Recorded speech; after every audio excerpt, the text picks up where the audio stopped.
Civilians में आपका स्वागत है। पिछले क्लास में हमने संघीय विधायिका को कंप्लीट कर लिया है, जिसके तहत हमने लोकसभा और राज्यसभा को पढ़ लिया है और साथ ही साथ उससे जो भी संभावित क्वेश्चन थे उसको भी हमने देखा है। आज के क्लास में हम लोग मुख्य रूप से संसदीय समिति के बारे में पढ़ेंगे, उनके गठन के बारे में पढ़ेंगे, उनका क्या कार्य होगा उसको देखेंगे और साथ ही साथ कुछ क्वेश्चन है उसको भी कंप्लीट कर लेंगे। तो हम लोग का क्वेश्चन है कि संसदीय समिति का गठन एवं कार्य का वर्णन करें। तो चूँकि संसद के पास बहुत सारा काम होता है तो उनके कार्य को ईजी करने के लिए बहुत सारी समितियों का गठन किया जाता है। उन्हीं समिति को हम लोग संसदीय समिति के नाम से जानते हैं, जो कि मुख्य रूप से दो प्रकार की होती है, एक अस्थायी समिति और एक अस्थायी समिति। और इसी अस्थायी समिति को हम लोग अन्य नाम से भी जानते हैं, जिसका नाम है तदर्थ समिति। तो नाम से पता चल रहा अस्थायी समिति मतलब कि ये अस्थायी होगा, लेकिन क्या होता है इन दोनों समिति का गठन 1 वर्ष के लिए किया जाता है। तो जो अस्थायी समिति होता है इनका गठन 1 वर्ष के लिए होता है और ये निरंतरता के आधार पर 1 साल तक अपना कार्य करते रहती है। लेकिन जो तदर्थ समिति होती है यानी कि अस्थायी समिति होती है, इनका गठन भी होता है, लेकिन जैसे इनका कार्य खत्म हो जाता है इसके बाद इस समिति को भंग कर दिया जाता है। अब क्या है कि अस्थायी समिति और तदर्थ समिति इन दोनों को भी 2 भाग में बांटा जाता है, एक जांच समिति और एक सलाहकार समिति। तो जांच समिति समय समय पर विशेष मुद्दों के लिए गठित किया जाता है, जबकि सलाहकार समिति किसी भी विषय पर सलाह देने के लिए गठन किया जाता है। अब जो है वो इम्पोर्टेंट हो जाता है, ये प्रीलिम्स के लिए भी इम्पोर्टेंट हो जाता है और मेंस के लिए तो है ही। तो कुछ प्रमुख संसदीय समितियाँ जिसमें लोक लेखा समिति आती है, प्राक्कलन समिति आती है, इसके अलावा आपका आ गया सरकारी उपक्रम संबंधी समिति, फिर विशेषाधिकार समिति। तो ये सारा कुछ प्रमुख समिति है जिसको अभी हम लोग देखेंगे। तो सबसे पहला हम लोग का था लोक लेखा समिति। तो लोक लेखा समिति का गठन भारत सरकार अधिनियम 1919 के तहत 1921 में किया गया था। खासियत क्या है, तो लोक लेखा समिति में टोटल 22 सदस्य होते हैं, ये ध्यान देना है। लोक लेखा समिति में 22 सदस्य होते हैं, जिसमें से 15 सदस्य लोकसभा से चुन के आते हैं और 7 सदस्य राज्यसभा से चुन के आते हैं। तो 15 और 7 कितना हो गया, 22 हो गया। तो ये ध्यान देना हम लोग को कि लोक लेखा समिति में 22 सदस्य होते हैं, जिनमें से 15 सदस्य लोकसभा से चुन के आते हैं और 7 सदस्य राज्यसभा से चुन कर आते हैं। और इनकी विशेषता क्या होगी कि ये जो सदस्य होंगे, ये टोटल 22 सदस्य, ये 22 सदस्य में से कोई भी सदस्य मंत्री नहीं होंगे। और प्लस जो लोक लेखा समिति के जो अध्यक्ष होंगे ये विपक्षी दल के नेता होंगे। तो विपक्षी दल के नेता होंगे ऐसा इसलिए किया जाता ताकि यह समिति निष्पक्ष तरीके से अपना कार्य को कर सके। तो लोक लेखा समिति में क्या क्या प्रमुख प्रावधान हो गया, तो लोक लेखा समिति के गठन भारत सरकार अधिनियम 1919 के अंतर्गत 1921 में किया गया था। लोक लेखा समिति में 22 सदस्य होते हैं, जिनमें से 15 सदस्य लोकसभा से आते हैं और 7 सदस्य राज्यसभा से आते हैं, लेकिन इनमें किसी भी मंत्री को शामिल नहीं किया जाता है। प्लस क्या 1967 से एक परंपरा है, क्या लोक लेखा समिति में जो अध्यक्ष होंगे वे विपक्षी दल के नेता ही होंगे। और इसके साथ साथ लोक लेखा समिति को प्राक्कलन समिति की जुड़वा बहन भी कहा जाता है। अब एक लोक लेखा समिति का कार्य क्या हो गया, तो कैग है नियंत्रक एवं महालेखा परीक्षक, इसी को कैग बोला जाता है, जिसके बारे में आर्टिकल 148 में दिया गया। तो मेंस के सिलेबस में कैग को पढ़ना है, तो आने वाले लेक्चर में हम लोग कैग को कंप्लीट करेंगे। तो लोक लेखा समिति का काम क्या है, तो कैग की जो वार्षिक रिपोर्ट है उनका जांच करना। और कैग का कार्य क्या होता है कि केंद्र और राज्य की वित्त व्यवस्था को जाँच करना। तो इनका अंतिम रूप से फाइनल कौन करता है, तो लोक लेखा समिति ही करते हैं। और लोक लेखा समिति के सदस्यों की नियुक्ति कौन करते हैं, राष्ट्रपति करते हैं। और यह रिपोर्ट जो होते हैं यानी कि लोक लेखा समिति जो रिपोर्ट जारी करते हैं उसको लोकसभा के अध्यक्ष को सौंपते हैं, ये सौंपना होगा। तो लोक लेखा समिति का कार्य क्या हो गया कि कैग की जो वार्षिक रिपोर्ट उनकी जांच करना, यानी कि लोक लेखा समिति केंद्र एवं राज्य की वित्त व्यवस्था के अंतिम रूप से जांच करने वाली संस्था हो गई, क्योंकि कैग केंद्र और राज्य दोनों की वित्त व्यवस्था को नियंत्रित करते हैं। और लोक लेखा समिति की नियुक्ति राष्ट्रपति के द्वारा की जाती है और यह रिपोर्ट लोकसभा अध्यक्ष को सौंपती है। अब अगला आता है प्राक्कलन समिति। तो लोक लेखा समिति को प्राक्कलन समिति की जुड़वा बहन कहा जाता है। तो प्राक्कलन समिति में क्या हो गया, तो ये सबसे बड़ा संसदीय समिति हो गया, जिसमें कितने सदस्य होते हैं, तो 30 सदस्य होते हैं। लेकिन लोक लेखा समिति में जिस प्रकार से 22 सदस्य में से 15 सदस्य लोकसभा से और 7 सदस्य राज्यसभा से थे, उसी प्रकार से प्राक्कलन समिति में टोटल 30 सदस्य हैं, लेकिन ये 30 सदस्य जो होंगे ये लोकसभा से ही होंगे, इसमें राज्यसभा का एक भी सदस्य नहीं होगा। तो शुरू में इसमें सदस्यों की संख्या कितनी थे, 25 थे, लेकिन वर्तमान में इसको बढ़ाकर 30 कर दिया गया। इनका गठन प्रक्रिया और कार्य क्या है, तो 30 सदस्य लोकसभा से होते हैं और राज्यसभा का कोई भी प्रतिनिधित्व नहीं होता है। समिति के सदस्य प्रतिवर्ष लोकसभा के सदस्य से ही चुने जाते हैं। और कोई भी मंत्री इसमें शामिल नहीं होते हैं, लेकिन सभी राजनीतिक दलों का इसमें प्रतिनिधित्व होता है। यानी कि फिर से इसमें क्या हो गया, प्राक्कलन समिति में टोटल 30 सदस्य होंगे और ये 30 सदस्य लोकसभा से चुनकर आएंगे, लेकिन फिर से इन 30 में से कोई भी मंत्री नहीं होंगे। कार्य क्या है, तो बजट में सम्मिलित अनुमानों की जांच करना और साथ ही साथ राजकोषीय खर्चों में कटौती के सुझाव देना, और इस आधार पर इस समिति को आर्थिक समिति भी कहा जाता है। यह न केवल जांच करती है बल्कि खर्च से संबंधित जो भी कटौती होगी उनको लाने की भी सिफारिश करती है। तो ये हो गया हम लोग का 2 समिति खत्म, एक लोक लेखा समिति और एक प्राक्कलन समिति। प्रीलिम्स में क्वेश्चन पूछा जा सकता है ये सब कि कितने सदस्य होते हैं, लोकसभा से कितने होते हैं और राज्यसभा से कितने होते हैं, तो ये सब ध्यान रखना है। प्रीलिम्स में भी यहीं से क्वेश्चन उठाकर पूछे जाएंगे। अब अगला आता है हम लोग का तीसरा, जो कि सरकारी उपक्रम संबंधित समिति। तो इसका गठन 1964 में किया गया था और इसमें 15 सदस्य थे।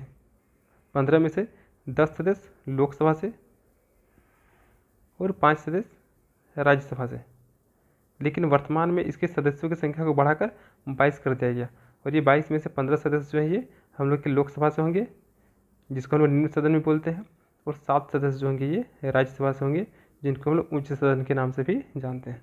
तो लोक लेखा समिति में 22 सदस्य हो गए, जिनमें 15 सदस्य लोकसभा से और 7 सदस्य राज्यसभा से हो गया। इसके बाद हम लोग का हो गया प्राक्कलन समिति। तो प्राक्कलन समिति में 30 सदस्य होंगे और ये 30 सदस्य सिर्फ और सिर्फ लोकसभा से होंगे, और सबसे बड़ा संसदीय समिति प्राक्कलन समिति ही होगा। फिर आता है सरकारी उपक्रम समिति। तो सरकारी उपक्रम समिति में भी पहले 15 सदस्य थे, जिसमें से 10 सदस्य लोकसभा से और 5 सदस्य राज्यसभा से थे, लेकिन वर्तमान में इनके सदस्यों की संख्या को बढ़ाकर 22 कर दिया गया, जिनमें 15 सदस्य लोकसभा से होंगे और 7 सदस्य राज्यसभा से होंगे। अब एक ही सरकारी उपक्रम समिति का गठन प्रक्रिया किस प्रकार से है और इनका कार्य क्या है। तो संसदीय समिति के जो भी सदस्य होंगे उनको संसद से ही चुने जाएंगे, यानी कि सांसद ही होंगे, और इसमें भी क्या होगा, सभी राजनीतिक दलों का प्रतिनिधित्व होगा और सदस्यों का कार्यकाल 1 वर्ष के लिए होगा, लेकिन कोई भी इसमें मंत्री शामिल नहीं होगा। समिति के सभापति का चुनाव इनके सदस्यों के बीच से ही लोकसभा अध्यक्ष करते हैं। तो ध्यान ये रखना है क्या कि जो सरकारी उपक्रम संबंधित समिति होंगे उनके जो सभापति होंगे उनका चुनाव उनका चुनाव जो संसद के सदस्य होंगे उन्हीं में से एक को चुना जाएगा, और कौन चुनेंगे, तो अध्यक्ष चुनेंगे। समिति का सभापति केवल लोकसभा का सदस्य ही हो सकता है, और जो अध्यक्ष होगा ये ध्यान रखना है कि ये सिर्फ और सिर्फ लोकसभा के ही होंगे, और साथ ही साथ इनके कई कार्य हैं, जैसे कि सरकारी उपक्रम के लेखा व रिपोर्ट का परीक्षण करना, फिर सरकारी उपक्रम पर किया की रिपोर्ट का परीक्षण करना, और सरकारी लेखा समिति और प्राक्कलन समिति से संबंधित अन्य कार्य जिसको लोकसभा अध्यक्ष समय समय पर सौंपे। तो ये सारा कार्य हो गया सरकारी उपक्रम संबंधित समिति के। अब अगला आता है हम लोग का विशेषाधिकार समिति। तो सांसद होने के नाते जो संसद होते हैं, मतलब क्या होगा कि सांसद होने के नाते संसद के जो सदस्य होते हैं उनको कुछ विशेषाधिकार प्राप्त होते हैं, और उनके इन्हीं विशेषाधिकारों की रक्षा करने के लिए एक समिति का गठन किया जाता है, जो कि 15 सदस्यीय समिति होते हैं, 25 सदस्यीय समिति होते हैं, और उसी को हम लोग विशेषाधिकार समिति के नाम से जानते हैं। तो विशेषाधिकार समिति में मुख्य रूप से कितने सदस्य होंगे, 25 सदस्य होंगे, और इन 25 में से 15 सदस्य जो होंगे ये हम लोग के लोकसभा से चुन के आएंगे, और बाकी जो 10 सदस्य हैं ये राज्यसभा से चुनकर आएंगे। अब है संसदीय विशेषाधिकार।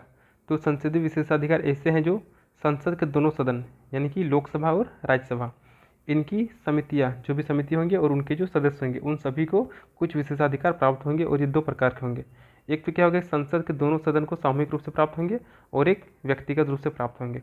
तो सामूहिक रूप से प्राप्त होंगे मतलब कि जो विशेषाधिकार समिति होंगे वे अपनी रिपोर्ट कार्यवाही को वे स्वयं प्रकाशित करने का अधिकार रखते हैं, कोई दूसरा व्यक्ति या फिर कोई अदर संस्था इसको प्रकाशित नहीं कर सकता है। इसके बाद क्या है कि वे अपनी कार्यवाही या फिर संचालन या फिर कार्य के प्रबंधन और इनसे संबंधित जो भी मामला होंगे उनके निर्णय के लिए ये खुद से नियम बना सकते हैं, वे जांच कर सकते हैं, और जांच करने के लिए वे उनको जो भी पेपर की आवश्यकता पड़ेगी या फिर जो भी रिकॉर्ड की आवश्यकता पड़ेगी उसके लिए आदेश दे सकती है। फिर क्या है कि न्यायालय को अधिकार नहीं है कि वह सदन या उसकी समिति की कार्यवाही की जांच करे, यानी कि जो संसदीय समिति है वो किस प्रकार से कार्य कर रही है इसके बारे में न्यायालय को जानने का कोई अधिकार नहीं है। फिर है अगला, सदन क्षेत्र से संबंधित अधिकार की अनुमति के बिना कोई भी व्यक्ति बंदी नहीं बनाया जा सकता है, और न ही कोई कानूनी कार्रवाई की जा सकती है, और यह सदस्य के साथ साथ बाहरी लोगों को विशेषाधिकार के हनन के लिए चेतावनी, निंदा और दंड भी दे सकती है। यानी कि अगर समिति का सदस्य है या फिर बाहरी है, अगर विशेषाधिकार का हनन होता है तो ऐसी स्थिति में उनको चेतावनी या फिर निंदा या फिर दंड भी दिया जा सकता है। और इसके किसी भी सदस्य को यदि बंदी बनाया जाता है तो इसके बारे में तत्काल सूचना प्राप्त करने का भी अधिकार संसदीय समिति को दिया गया है। तो ये हो गया हम लोग का सामूहिक विशेषाधिकार। अब आता है व्यक्तिगत विशेषाधिकार। तो व्यक्तिगत विशेषाधिकार में क्या हो गया कि एक सांसद को उसके व्यक्तिगत रूप से बहुत सारे अधिकार दिए जाते हैं, जैसे कि अगर संसदीय कार्यवाही के दौरान, मतलब कि संसदीय कार्यवाही चलने से 40 दिन पहले और कार्यवाही खत्म होने के 40 दिन बाद तक बंदी नहीं बना सकता है, और यह अधिकार केवल नागरिक मुकदमा यानी कि सिविल में ही उपलब्ध है। तो मतलब एक सांसद है, अगर कोई कार्यवाही चल रहा है तो कार्यवाही के 40 दिन पहले और कार्यवाही के खत्म होने के 40 दिन बाद तक उस सांसद को बंदी नहीं बनाया जा सकता है। लेकिन ध्यान रखिए सिर्फ और सिर्फ सिविल मामले में ही है। फिर आगे है क्या कि उन्हें संसद में भाषण देने की स्वतंत्रता है, लेकिन कोई भी सदस्य संसद या उसकी समिति में जो बात रखता है वह किसी भी न्यायालय में इसके लिए जिम्मेदार नहीं है। यानी कि सिंपल सा है क्या कि वे किसी प्रकार का भाषण दे सकते हैं, न्यायालय में इसके लिए कोई भी किसी प्रकार का मुकदमा नहीं होने वाला है। वे संसद सत्र के दौरान किसी भी न्यायालय में यदि कोई लंबित मामला है तो वहाँ उपस्थित होने से मना भी कर सकते हैं। तो ये सब हो गया किसी भी पर्टिकुलर एक संसद का व्यक्तिगत अधिकार हो गया, और ये सारा हो गया हम लोग का सामूहिक विशेषाधिकार हो गया। तो ये 4 प्रकार का समिति हम लोग का कंप्लीट हो गया, जिसमें लोक लेखा समिति हो गया, प्राक्कलन समिति जो कि सबसे बड़ा संसदीय समिति हो गया जिसमें 30 सदस्य सिर्फ और सिर्फ लोकसभा से आएंगे। फिर तीसरा हो गया हम लोग का सरकारी उपक्रम संबंधित समिति जिसमें 22 सदस्य हैं, और एक आखिरी हो गया हम लोग का विशेषाधिकार समिति जिसमें कि टोटल 25 सदस्य हैं, 15 सदस्य लोकसभा से और 10 सदस्य राज्यसभा से आते हैं। तो ये हो गया हम लोग का समिति। एक और है गैर वित्तीय समिति। तो गैर वित्तीय समिति जो होता है ये दोनों सदन यानी कि लोकसभा और राज्यसभा ये दोनों सदन के लिए अलग अलग होता है। लोकसभा में अध्यक्ष सहित इसमें 15 सदस्य होते हैं, और राज्यसभा में सभापति के सहित इसमें 11 सदस्य होते हैं। यानी कि दोनों सदन के लिए अलग अलग होता है। तो लोकसभा के लिए जो सदस्य होंगे उसमें 15 सदस्य होंगे जिसमें अध्यक्ष भी शामिल होंगे, और सेम चीज़ राज्यसभा में होंगे तो राज्यसभा में टोटल 11 सदस्य होंगे जिसमें सभापति यानी कि जो उपराष्ट्रपति होंगे वे भी गैर वित्तीय समिति में शामिल होंगे। इनका कार्य क्या है तो ये तय करना है कि किसी विधेयक पर विचार विमर्श हेतु कितना समय दिया जाना चाहिए।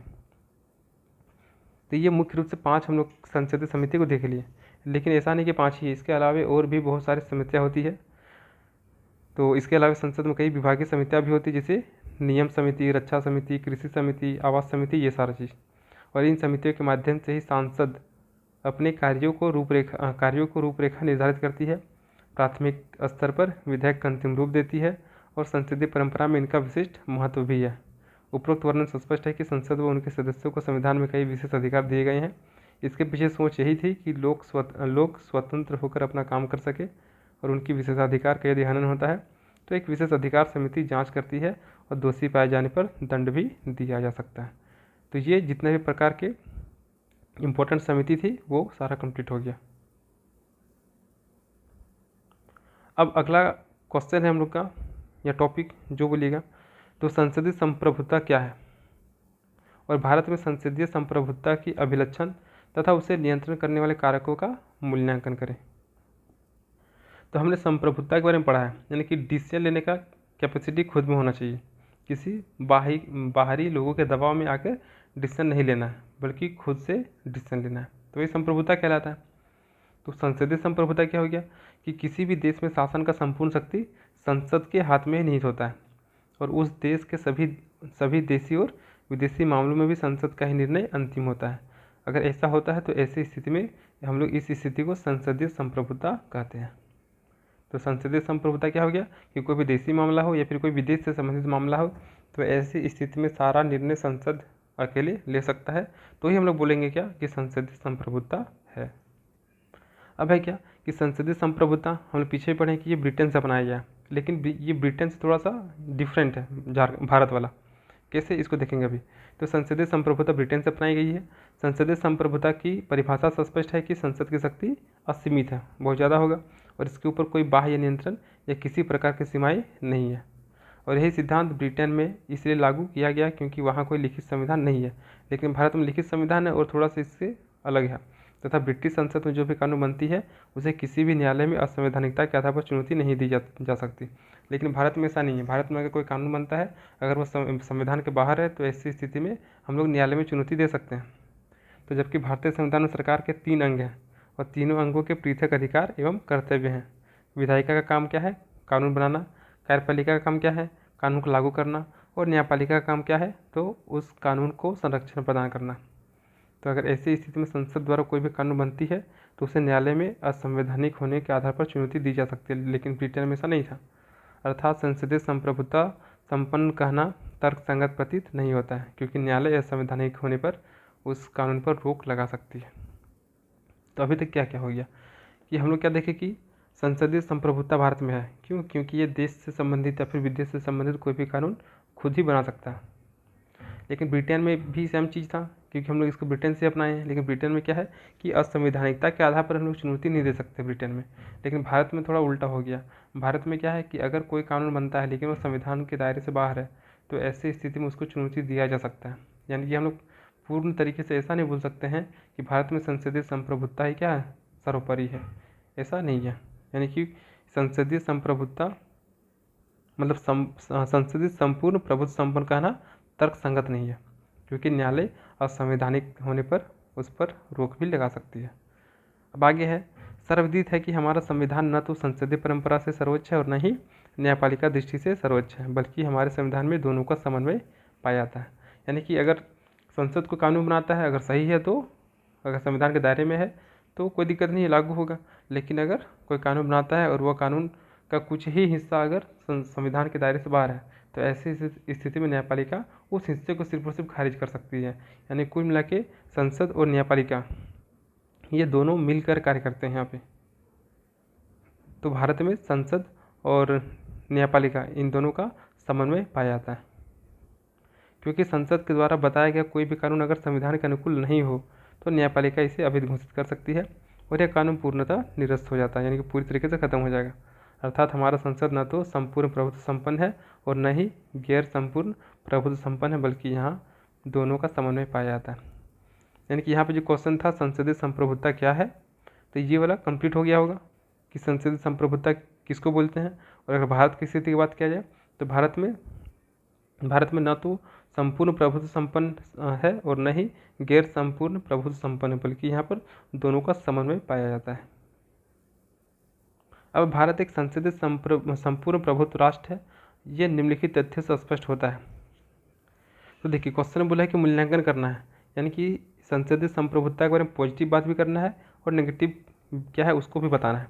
तो यहाँ पे क्या हो गया कि संसदीय संपूर्ण प्रभुत्व राष्ट्र है और ये कुछ कुछ तथ्य है जो कि इसको स्पष्ट करता है। जैसे संविधान के आधार पर ही संसद को किसी भी विषय पर कानून बनाने का शक्ति प्राप्त है तथा संविधान के किसी भी भाग में संशोधन की शक्ति संसद के हाथों में ही निहित है। यानी कि कानून कौन बनाएगा? संसद बनाएगा। लेकिन ध्यान रहे वो कानून जो बनेगा वो संविधान के दायरे में ही होना चाहिए। यानी कुल मिला के यहाँ पे संसद क्या हो गया? सर्वोपरि हो गया, क्योंकि कानून बनाने की शक्ति संसद के हाथ में ही हो गया। फिर दूसरा क्या हो गया कि संसद कार्यपालिका पर नियंत्रण रखती है, क्योंकि मंत्रिपरिषद सामूहिक रूप से लोकसभा के प्रति उत्तरदायी होते हैं। नए राज्य का निर्माण करना है या फिर सीमा में परिवर्तन करना है या फिर नाम में परिवर्तन करना है, तो ये सब किसको प्राप्त है? संसद को ही प्राप्त है। फिर क्या कि सभी वित्त मामले में संसद का नियंत्रण होता है और संसद ही बजट का अनुमोदन भी करती है तथा विभिन्न समितियों के माध्यम से वित्त व्यवस्था को सुनिश्चित भी करती है। और भारतीय संसद का न्यायपालिका पर भी नियंत्रण होता है। न्यायपालिका का कार्य क्षेत्र, न्यायाधीशों की संख्या कितनी होगी, ये सारा निर्धारण संसद के द्वारा ही किया जाता है। फिर किस न्यायाधीश को हटाना है, यानी कि न्यायाधीश पर अगर महाभियोग की प्रक्रिया लानी है तो महाभियोग के द्वारा उनको पदच्युत करने का भी अधिकार किसको है? संसद को ही है। यानी कि अगर इन पाँचों पॉइंट को देखें तो हम लोग को लगता है क्या कि संसद के पास बहुत ज़्यादा पावर है। यानी कि बोल सकते हैं इन पाँचों पॉइंट के आधार पर कि संसदीय संप्रभुता भारत में विद्यमान है। लेकिन इसके अलावा और भी कुछ तथ्य हैं जिसके आधार पर हम लोग को लगेगा क्या कि ऐसा नहीं है, तो उसको देखते हैं। तो उपरोक्त तथ्यों से स्पष्ट है कि भारत में संसदीय संप्रभुता विद्यमान है। यानी कि अभी जो 5 पॉइंट पढ़े उसको देखकर तो लगता है ऐसा कि संसदीय संप्रभुता है, लेकिन इसके बावजूद भी संसद पर कुछ हद तक न्यायपालिका का नियंत्रण देखने को मिलता है, जो कि गैर प्रभुत्व संपन्न को निरूपित करता है, जो निम्नलिखित तथ्य से स्पष्ट हो जाता है। जैसे क्या हो गया? न्यायिक पुनरावलोकन का अधिकार न्यायपालिका को है, अर्थात संसद के द्वारा बनाए गए कानून को न्यायालय जांच करता है और सही नहीं होने पर उसे अवैध घोषित कर देता है। तो हम लोग अभी ऊपर में क्या देखें, एक पॉइंट कि संविधान के आधार पर ही संसद को किसी भी विषय पर कानून बनाने का शक्ति प्राप्त है और संविधान के किसी भी भाग में संशोधन की शक्ति भी संसद के हाथ में ही है। लेकिन अगर संसद कोई कानून बनाता है और वह कानून संविधान के दायरे से बाहर है तो ऐसी स्थिति में न्यायपालिका न्यायिक पुनरावलोकन कर सकती है, यानी कि न्यायपालिका उसे जांच कर सकती है, और अगर सही नहीं है यानी कि संविधान के दायरे से बाहर है तो ऐसी स्थिति में उसको अवैध घोषित कर देगा और वो पूरी तरीके से निरस्त हो जाएगा। यानी कि यहाँ से एक चीज़ पता चलता है क्या, कि सिर्फ और सिर्फ संसद के पास ही शक्ति नहीं है, कुछ शक्ति न्यायपालिका के पास भी है। फिर दूसरा पॉइंट आता है क्या, कि संसद के द्वारा पारित विधेयक को राष्ट्रपति वीटो का प्रयोग कर उसे मृतप्राय घोषित कर देते हैं, जैसे कि 1988 में डाक तार विधेयक और 1991 में संसदीय भत्ता एवं पेंशन विधेयक। तो हम लोग वीटो पावर पढ़े हैं आर्टिकल 111, आर्टिकल 111 में राष्ट्रपति के पास 3 प्रकार की वीटो शक्ति थी, यानी कि कोई भी विधेयक लोकसभा और राज्यसभा से पारित होकर राष्ट्रपति के पास जाते हैं तो अगर राष्ट्रपति को सही लगता है तो वे उस पर साइन कर देंगे और वो कानून बन जाएगा। लेकिन अगर राष्ट्रपति को सही नहीं लगता है तो वे उस स्थिति में वीटो शक्ति का प्रयोग कर सकते हैं। यानी कि फिर से यहाँ पे संसद की बात किया जाए तो संसद का जो विधेयक था उसको राष्ट्रपति ने रोक दिया, यानी कि सारा शक्ति संसद के पास ही नहीं है, यानी कि संसदीय संप्रभुता में फिर से एक दिक्कत आ गया। अगला आ गया क्या, मजबूत कार्यपालिका की स्थिति में संसद का अधिकार सीमित होता है और कार्यपालिका संसद को कानून बनाने से मना भी कर सकता है, जैसे कि आपातकालीन शक्ति 1975 में आंतरिक अशांति के कारण दिखाई पड़ी थी, और इसी को देखते हुए बाद में स्थिति को हटाकर 44वां संविधान संशोधन में सशस्त्र विद्रोह शब्द जोड़ा गया। अब कि कार्यपालिका अगर स्ट्रॉन्ग है तो ऐसी स्थिति में वे संसद को कानून बनाने से मना भी कर सकते हैं। यानी कि फिर से पता चल रहा है क्या, कि संसद संप्रभु नहीं है पूरी तरीके से। एक आता मूल ढांचे का सिद्धांत। तो मूल ढांचे के सिद्धांत में क्या हो गया, कि मूल ढांचे के सिद्धांत के अंतर्गत ही संसद के वो संशोधन की शक्ति सीमित होती है और मूल ढांचे के में अतिक्रमण करने पर न्यायपालिका उस पर हस्तक्षेप कर सकती है। तो केशवानंद भारती बनाम केरल राज्य मामले में मूल ढांचा का सिद्धांत दिया गया था, यानी कि संसद कानून बना सकती है लेकिन मूल ढांचा में कोई परिवर्तन नहीं होना चाहिए, और अगर संसद के कानून की वजह से मूल ढांचे में अतिक्रमण होता है तो ऐसी स्थिति में न्यायपालिका हस्तक्षेप करेगी। लेकिन अब मूल ढांचा क्या है तो इसके बारे में भी एग्जैक्टली संविधान में कहीं भी मेंशन नहीं है। प्लस जो न्यायाधीश थे उन्होंने क्या कहा कि समय आने पर हम लोग मूल ढांचा के बारे में बताएंगे कि मूल ढांचा के अंतर्गत क्या क्या आता है, यानी कि जो भी कानून बनेगा वो मूल ढांचे के अंतर्गत ही होना चाहिए, अन्यथा उस पर न्यायपालिका हस्तक्षेप कर सकती है। फिर आगे कुछ उपबंधों में संसद के द्वारा पारित संशोधन को आधे राज्यों के विधानमंडलों का समर्थन होना भी आवश्यक है, और यदि आधे राज्य समर्थन नहीं देते हैं तो संसद द्वारा बनाया गया कानून निरस्त हो जाता है। यानी कि कोई उपबंध है उससे संबंधित कोई संशोधन करना है तो ऐसे में आधे राज्य, यानी कि टोटल 28 राज्य है तो 14 राज्यों का समर्थन भी अनिवार्य हो जाता है। तो ये तो हो गया कि हम लोग का राज्य विधानमंडल हो गया, राज्य विधानमंडल।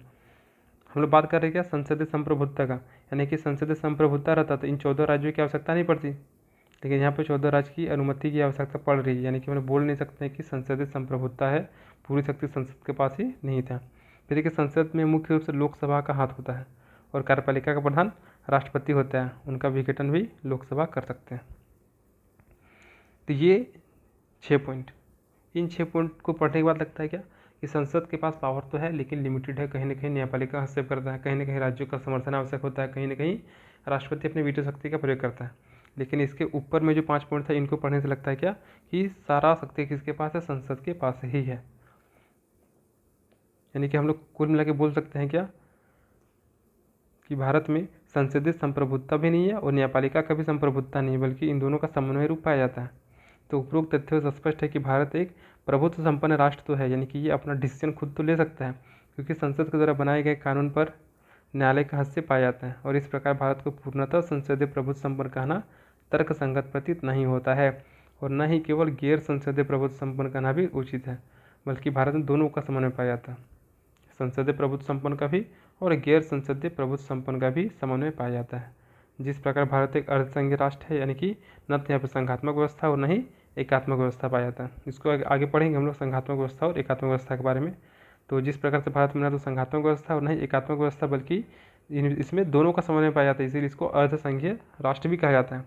उसी प्रकार से भारत में न तो संसदीय प्रभुत्व संपन्न है और न ही गैर संसदीय प्रभुत्व संपन्न है, बल्कि यहाँ पर दोनों का समन्वय रूप पाया जाता है।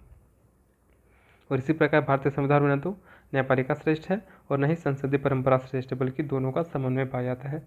ठीक उसी प्रकार भारत में संपूर्ण प्रभुत्व संपन्न और गैर संपूर्ण प्रभुत्व संपन्न दोनों का समन्वय पाया जाता है।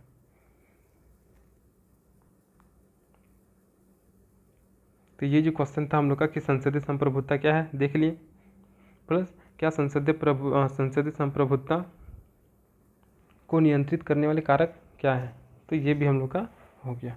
तो इस प्रकार से ये क्वेश्चन था, ये क्वेश्चन कंप्लीट हो गया। तो अब संसदीय संप्रभुता से जो भी क्वेश्चन बनेंगे इसी से पूछा जाएगा, तो हम लोग लिख सकते हैं। अब आता है हम लोग का अगला क्वेश्चन, अध्यक्ष प्रणाली बनाम संसदीय प्रणाली में भारत के लिए कौन श्रेष्ठ कर होगा। तो यहाँ पहले समझते हैं हम लोग संसदीय शासन प्रणाली क्या है और अध्यक्ष प्रणाली क्या है। तो संसदीय शासन प्रणाली में क्या होता है कि जो हम लोग के कार्यपालिका हो जाएंगे और विधायिका, ये लोकसभा के प्रति उत्तरदायी होंगे। कार्यपालिका और विधायिका लोकसभा के प्रति उत्तरदायी होंगे, किसमें, संसदीय शासन प्रणाली में, जहाँ देश का जो प्रधान होंगे वे नाम मात्र के होंगे। जैसे कि भारत के राष्ट्रपति औपचारिक प्रधान है, वास्तविक प्रधान कौन है, प्रधानमंत्री है। तो ये हो गया संसदीय शासन प्रणाली में। जबकि अध्यक्ष शासन प्रणाली में क्या हो गया कि कार्यपालिका का जो प्रधान होगा वो जनता के द्वारा चुने होंगे, और जिसमें राष्ट्रपति भी रहते हैं, और जो राष्ट्रपति होंगे वे अपने इच्छा अनुसार कार्यपालिका का संगठन करता है। लेकिन संसदीय शासन व्यवस्था में राष्ट्रपति अपने अनुसार कार्यपालिका का संगठन नहीं करता है। और प्लस जो अध्यक्ष शासन प्रणाली होंगे उनके जो सदस्य होंगे वो कार्यपालिका और विधायिका के प्रति उत्तरदायी भी नहीं होंगे। तो संसदीय शासन प्रणाली में क्या हो जाएंगे, कार्यपालिका और विधायिका लोकसभा के प्रति, जिसको लोकप्रिय सदन बोलते हैं, उसके प्रति क्या होंगे, उत्तरदायी भी होंगे। जबकि अध्यक्ष शासन प्रणाली में जो विधायिका और कार्यपालिका होंगे वे लोकसभा के प्रति उत्तरदायी नहीं होंगे। संसदीय शासन प्रणाली में जो राष्ट्र का प्रधान होंगे वे नाम मात्र के होंगे, जैसे कि भारत में राष्ट्रपति क्या है, नाम मात्र के हैं, बाकी सारा पावर प्रधानमंत्री यूज करते हैं। लेकिन अध्यक्ष शासन प्रणाली में जो राष्ट्रपति होते वे नाम मात्र के नहीं होते, वे अपने अनुसार कार्यपालिका का संगठन करते हैं। तो संसदीय शासन प्रणाली जिसमें वास्तविक कार्यपालिका एवं व्यवस्थापिका यानी कि विधायिका, लोकप्रिय सदन मतलब हो गया लोकसभा हो गया, तो लोकसभा के प्रति उत्तरदायी होती है, और जहाँ राष्ट्र का प्रधान नाम मात्र का होता है, जैसे कि भारत के राष्ट्रपति। जबकि अध्यक्ष शासन प्रणाली में कार्यपालिका का प्रधान साधारणतया जनता के द्वारा निर्वाचित होते हैं, जिसे राष्ट्रपति कहते हैं, और वह इच्छा अनुसार कार्यपालिका का संगठन करता है, लेकिन उसके सदस्य कार्यपालिका एवं व्यवस्थापिका के प्रति उत्तरदायी नहीं होते हैं। तो ये हो गया मुख्य रूप से संसदीय शासन प्रणाली और अध्यक्ष शासन प्रणाली। अब कि भारत में अध्यक्ष शासन प्रणाली होगा या फिर संसदीय शासन प्रणाली होगा, इसको लेकर बहस आज़ादी से पहले ही शुरू हो गया था, और इसी को लेकर 9 दिसंबर 1946 को बहस शुरू हो गया था। और जो अस्थायी अध्यक्ष थे सच्चिदानंद सिन्हा, उन्होंने इस अध्यक्ष प्रणाली की वकालत की थी, और उनका मानना था कि अमेरिका जो कि काफ़ी पावरफुल देश है, शक्तिशाली गणतंत्र के रूप में स्थापित है, लेकिन इस तथ्य को लेकर राजनीतिक दल 2 खेमों में बंट गए, जिसमें कांग्रेसियों का मानना था ब्रिटेन की भांति संसदीय प्रणाली अपनाई जाए। लेकिन प्रारूप समिति के अध्यक्ष भीमराव अंबेडकर, उन्होंने संसदीय व्यवस्था की पूर्णतः वकालत की और कहा कि अमेरिकी अध्यक्ष व्यवस्था कार्यपालिका एक विधायक के बीच सत्ता के पृथक्करण के सिद्धांत पर आधारित है, जिसे हमारा सिद्धांत स्वीकार नहीं करता। यानी कि भारत में संसदीय शासन प्रणाली होगा या फिर अध्यक्ष शासन प्रणाली होगा, इसको लेकर बहुत आज़ादी से पहले ही छिड़ चुका था, और इसी के लिए 9 दिसंबर 1946 को बैठक हुआ था, जिसमें डॉक्टर सच्चिदानंद सिन्हा ने अध्यक्ष प्रणाली की वकालत की थी, यानी कि इनका फेवर अध्यक्ष प्रणाली की ओर था। तो इसी के साथ 2 खेमों में बट गए, जिसमें कांग्रेसियों का मानना था क्या कि भारत में ब्रिटेन की भांति संसदीय प्रणाली होनी चाहिए, और इनकी वकालत कौन की थी इनकी तरफ से, तो उस समय प्रारूप समिति के अध्यक्ष जो डॉक्टर भीमराव अम्बेडकर थे उन्होंने की थी। अब क्या हो गया, विवाद उत्पन्न हो गया कि संसदीय शासन प्रणाली होगा भारत में या फिर अध्यक्ष शासन प्रणाली होगा। तो इनका चुनाव करना काफ़ी ज़्यादा ईजी नहीं था, क्योंकि जहाँ अमेरिका की बात करेंगे तो डॉक्टर सच्चिदानंद सिन्हा ने अमेरिका का एग्जाम्पल दिया, तो अमेरिका अध्यक्ष प्रणाली है और वो टिकाऊ है, लेकिन वो उत्तरदायी सरकार नहीं है। फाइनली वाद विवाद होते रहा और फाइनली डिसीजन लिया गया कि भारत में संसदीय शासन प्रणाली को अपनाई जाएगी। तो भारत में संसदीय शासन प्रणाली अपनाया गया, जो कि ब्रिटेन से प्रेरित है। लेकिन नरसिम्हा राव की सरकार बनती है, और उस समय 1996 से लेकर 1999 के बीच में 3 बार चुनाव हो गया, जिसकी वजह से संसदीय व्यवस्था पर प्रश्न चिन्ह खड़ा हो गया कि ये भारत स्थिति के अनुसार ढल नहीं पाया। तो ऐसी स्थिति में कानूनविदों का मानना था कि संसदीय प्रणाली के बजाय अध्यक्ष प्रणाली अधिक श्रेष्ठकर होगी, क्योंकि अध्यक्ष प्रणाली में स्थायित्व तो पाया जाता है। तो जो भी कानून के अच्छे जानकार थे उनका मानना था कि जब 1996 से लेकर 1999 इसमें 3 आम चुनाव हो चुका था, तो ऐसी स्थिति में संसदीय शासन प्रणाली से अच्छा भारत में अध्यक्ष प्रणाली ही होगा।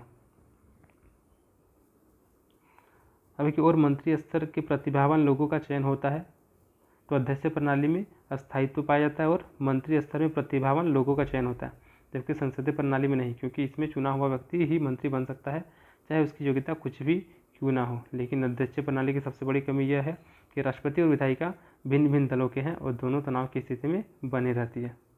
मतलब क्या, अध्यक्ष प्रणाली टिकाऊ तो है, लेकिन वह उत्तरदायी सरकार नहीं होते। प्लस उसमें जो भी मंत्री स्तर होते हैं वे प्रतिभावान लोगों का चयन करती है, लेकिन संसदीय प्रणाली में ऐसा नहीं है। संसदीय प्रणाली में मंत्री बनने के लिए यानी कि सांसद बनने के लिए पढ़ा लिखा होना आवश्यक नहीं है, कोई भी व्यक्ति सांसद बन सकता है। लेकिन अध्यक्ष प्रणाली में दिक्कत क्या है, जिसमें राष्ट्रपति और विधायिका ये दोनों भिन्न भिन्न दल के होते हैं, जबकि संसदीय प्रणाली में जो हम लोग के पीएम या फिर विधायिका वे सभी एक ही दल के होते हैं। तो ऐसी स्थिति में उनमें समन्वय पाया जाता है, जबकि अध्यक्ष प्रणाली में राष्ट्रपति और विधायिका के बीच में तनाव की स्थिति बनी रहती है। और यही कारण है कि अमेरिका और फ्रांस और यूरोप के कुछ देश को छोड़कर ही अध्यक्ष प्रणाली या फिर राष्ट्रपति प्रणाली सफल नहीं है। अनेक जगह राष्ट्रपति अधिनायक बन चुके हैं, जैसे कि पाकिस्तान में देखने को मिलता है। यानी कि जैसे अमेरिका में राष्ट्रपति क्या है, सबसे ज़्यादा पावरफुल है, और भारत में प्रधानमंत्री पावरफुल है। तो अध्यक्षीय शासन प्रणाली अमेरिका, फ्रांस और यूरोप जैसे कुछ देश में ही सही साबित हुआ, बाकी देश में इसका नेगेटिव इम्पैक्ट भी पड़ा है। लेकिन भारत में वर्तमान में क्या है, संसदीय शासन प्रणाली को अपनाया गया तथा भारत जैसे देशों में संसद की प्रणाली ही अधिक उपयुक्त है। हाँ, यहाँ पे निसंदेह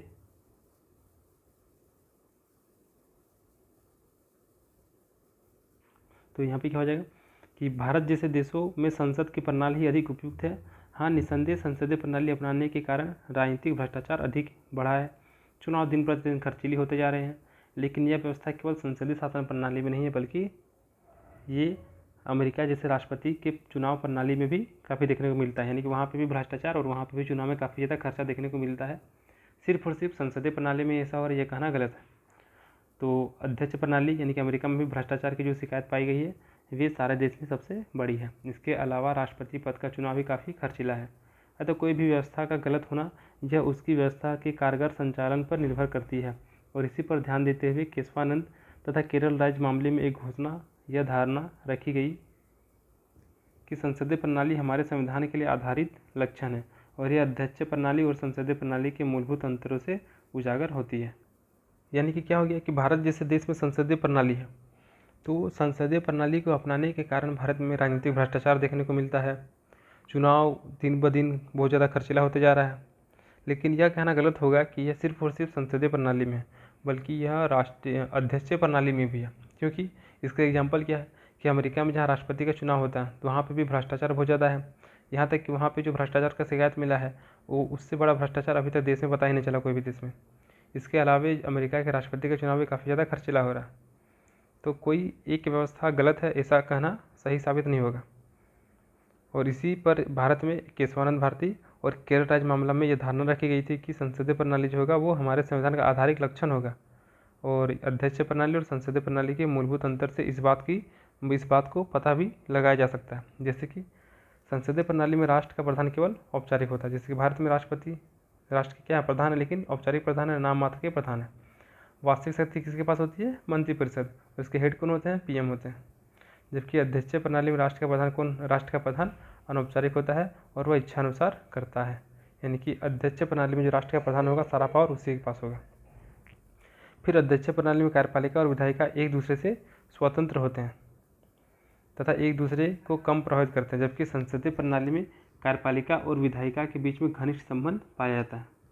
आगे क्या है कि अध्यक्षीय प्रणाली में राष्ट्रपति कार्यकारिणी का एकमात्र अधिकारी होता है, जबकि संसदीय प्रणाली में मंत्रियों की स्थिति उच्च होती है और इस प्रणाली में प्रधानमंत्री मंत्रिमंडल के अध्यक्ष होते हैं, स्वामी नहीं। फिर क्या है कि अध्यक्षीय प्रणाली में कार्यपालिका और विधायिका एक दूसरे से अलग होने के कारण उनमें आपसी संघर्ष का भय काफ़ी ज़्यादा होता है। तो ऐसी स्थिति में किसी भी मंत्री को हटाकर तुरंत उसके स्थान पर नया मंत्री नियुक्त किया जा सकता है, संसदीय प्रणाली में। लेकिन अध्यक्षीय प्रणाली में ऐसा पॉसिबल नहीं है कि तुरंत किसी भी मंत्री को हटा दिया जाए और फिर से नया मंत्री नियुक्त किया जाए। तो इसमें मुख्य रूप से क्या क्या देख लिए कि जो संसदीय प्रणाली है इसमें राष्ट्र का प्रधान केवल औपचारिक होते हैं और जो वास्तविक शक्ति होती है वो मंत्रिपरिषद के पास होती है, जबकि अध्यक्षीय प्रणाली में इसके विपरीत होता है और सारा शक्ति राष्ट्र के प्रधान के पास होता है और वे अपने इच्छा अनुसार ही कार्य करते हैं। सेकंड पॉइंट क्या था कि अध्यक्षीय प्रणाली में कार्यपालिका और विधायिका एक दूसरे से स्वतंत्र होते हैं और एक दूसरे को कम प्रभावित करते हैं, जबकि संसदीय प्रणाली में जो विधायिका और कार्यपालिका है इनके बीच में काफ़ी घनिष्ठ संबंध पाया जाता है।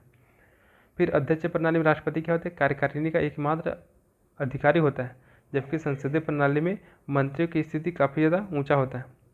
इसके बाद क्या है कि अध्यक्षीय प्रणाली में जो कार्यपालिका और विधायिका है ये एक दूसरे से अलग होते हैं, जिसके कारण उनमें आपसी संघर्ष का भय कम रहता है, आपसी संघर्ष का भय रहता है। यानी कोई मंत्री अगर सही से काम नहीं करेगा तो उनको तुरंत उनके पद से हटा दिया जाएगा और दूसरा मंत्री नियुक्त कर दिया जाएगा, लेकिन अध्यक्षीय प्रणाली में ये संभव नहीं होता है। एक और पॉइंट क्या है कि अध्यक्षीय प्रणाली में कार्यपालिका और विधायिका इन दोनों में पृथक होने के कारण उनमें आपसी संघर्ष का भय रहता है, जबकि संसदीय प्रणाली में दोनों में घनिष्ठ सहयोग होने के कारण आपसी संघर्ष का भय नहीं होता। फाइनली हम क्या बोल सकते हैं, भारत क्या है, भारत जैसा लोकतांत्रिक देश में संसदीय प्रणाली ही अपेक्षाकृत अधिक श्रेष्ठ है, क्योंकि भारत विशाल जनसमूह वाला एक विकासशील देश है जहाँ संपूर्ण कल्याण के लिए संसदीय व्यवस्था ही उपयुक्त होगी। अपितु कोई भी व्यवस्था क्यों ना हो, चाहे वो संसदीय व्यवस्था हो या फिर अध्यक्षीय व्यवस्था हो, उस व्यवस्था में कोई भी दोष नहीं होती है, बशर्ते उसका संचालन सही तरीके से होना चाहिए। अतः भारत में जो व्यवस्था बनाई गई है उस व्यवस्था का सही संचालन करके ही लोक कल्याणकारी राज्य की स्थापना हम लोग कर सकते हैं। तो अगर हम लोग संसदीय शासन प्रणाली से ही लोक कल्याणकारी राज्य की स्थापना कर सकते हैं तो अध्यक्षीय प्रणाली का कोई औचित्य ही नहीं बनता है। यानी कि हम लोग का जो क्वेश्चन था कि अध्यक्षीय प्रणाली और संसदीय प्रणाली में भारत के लिए कौन श्रेष्ठकर होगा, तो भारत में संसदीय प्रणाली अपनाया गया है तो यही श्रेष्ठकर होगा अगर हम लोग इसको सही तरीके से कर पाएँ, और इसी के माध्यम से हम लोग लोक कल्याणकारी राज्य की भी स्थापना कर सकते हैं। तो ऐसी स्थिति में अध्यक्षीय प्रणाली का कोई मतलब ही नहीं बनता भारत के लिए। तो ये क्वेश्चन हो गया हम लोग का कंप्लीट। अब एक क्वेश्चन है कि संसद सदस्यों के विशेषाधिकार एवं दंड संबंधी छुटकारा प्रावधानों का वर्णन करें। तो हम लोग विशेषाधिकार के बारे में पढ़े अभी, संसद सदस्य को क्या क्या विशेषाधिकार दिया गया। तो इसमें क्या है कि संविधान के अनुच्छेद 105 के द्वारा संसद के सदनों, उनके सदस्यों तथा उनकी समितियों के अधिकार, विशेषाधिकार आदि के बारे में प्रावधान किया गया आर्टिकल 105 में।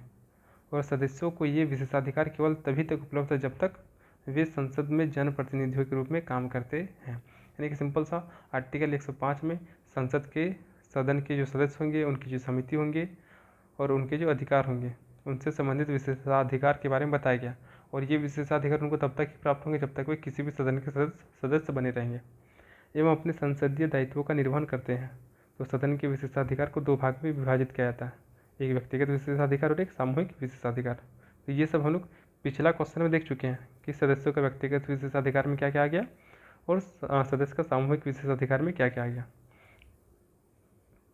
तो वही चीज़ को यहाँ पे फिर से और भी अच्छे से लिख दिया गया है, जैसे कि बोलने का स्वतंत्रता दिया गया है, या फिर गिरफ्तारी से उन्मुक्ति हम लोग देखें कि 40 दिन पहले और 40 दिन बाद तक गिरफ्तार नहीं किया जा सकता है, साक्षी के रूप में हाजिरी से मुक्ति, या फिर सदन में सामूहिक विशेषाधिकार। तो इसको एक बार खुद से आप लोग पढ़ लीजिएगा तो ये क्वेश्चन हो जाएगा।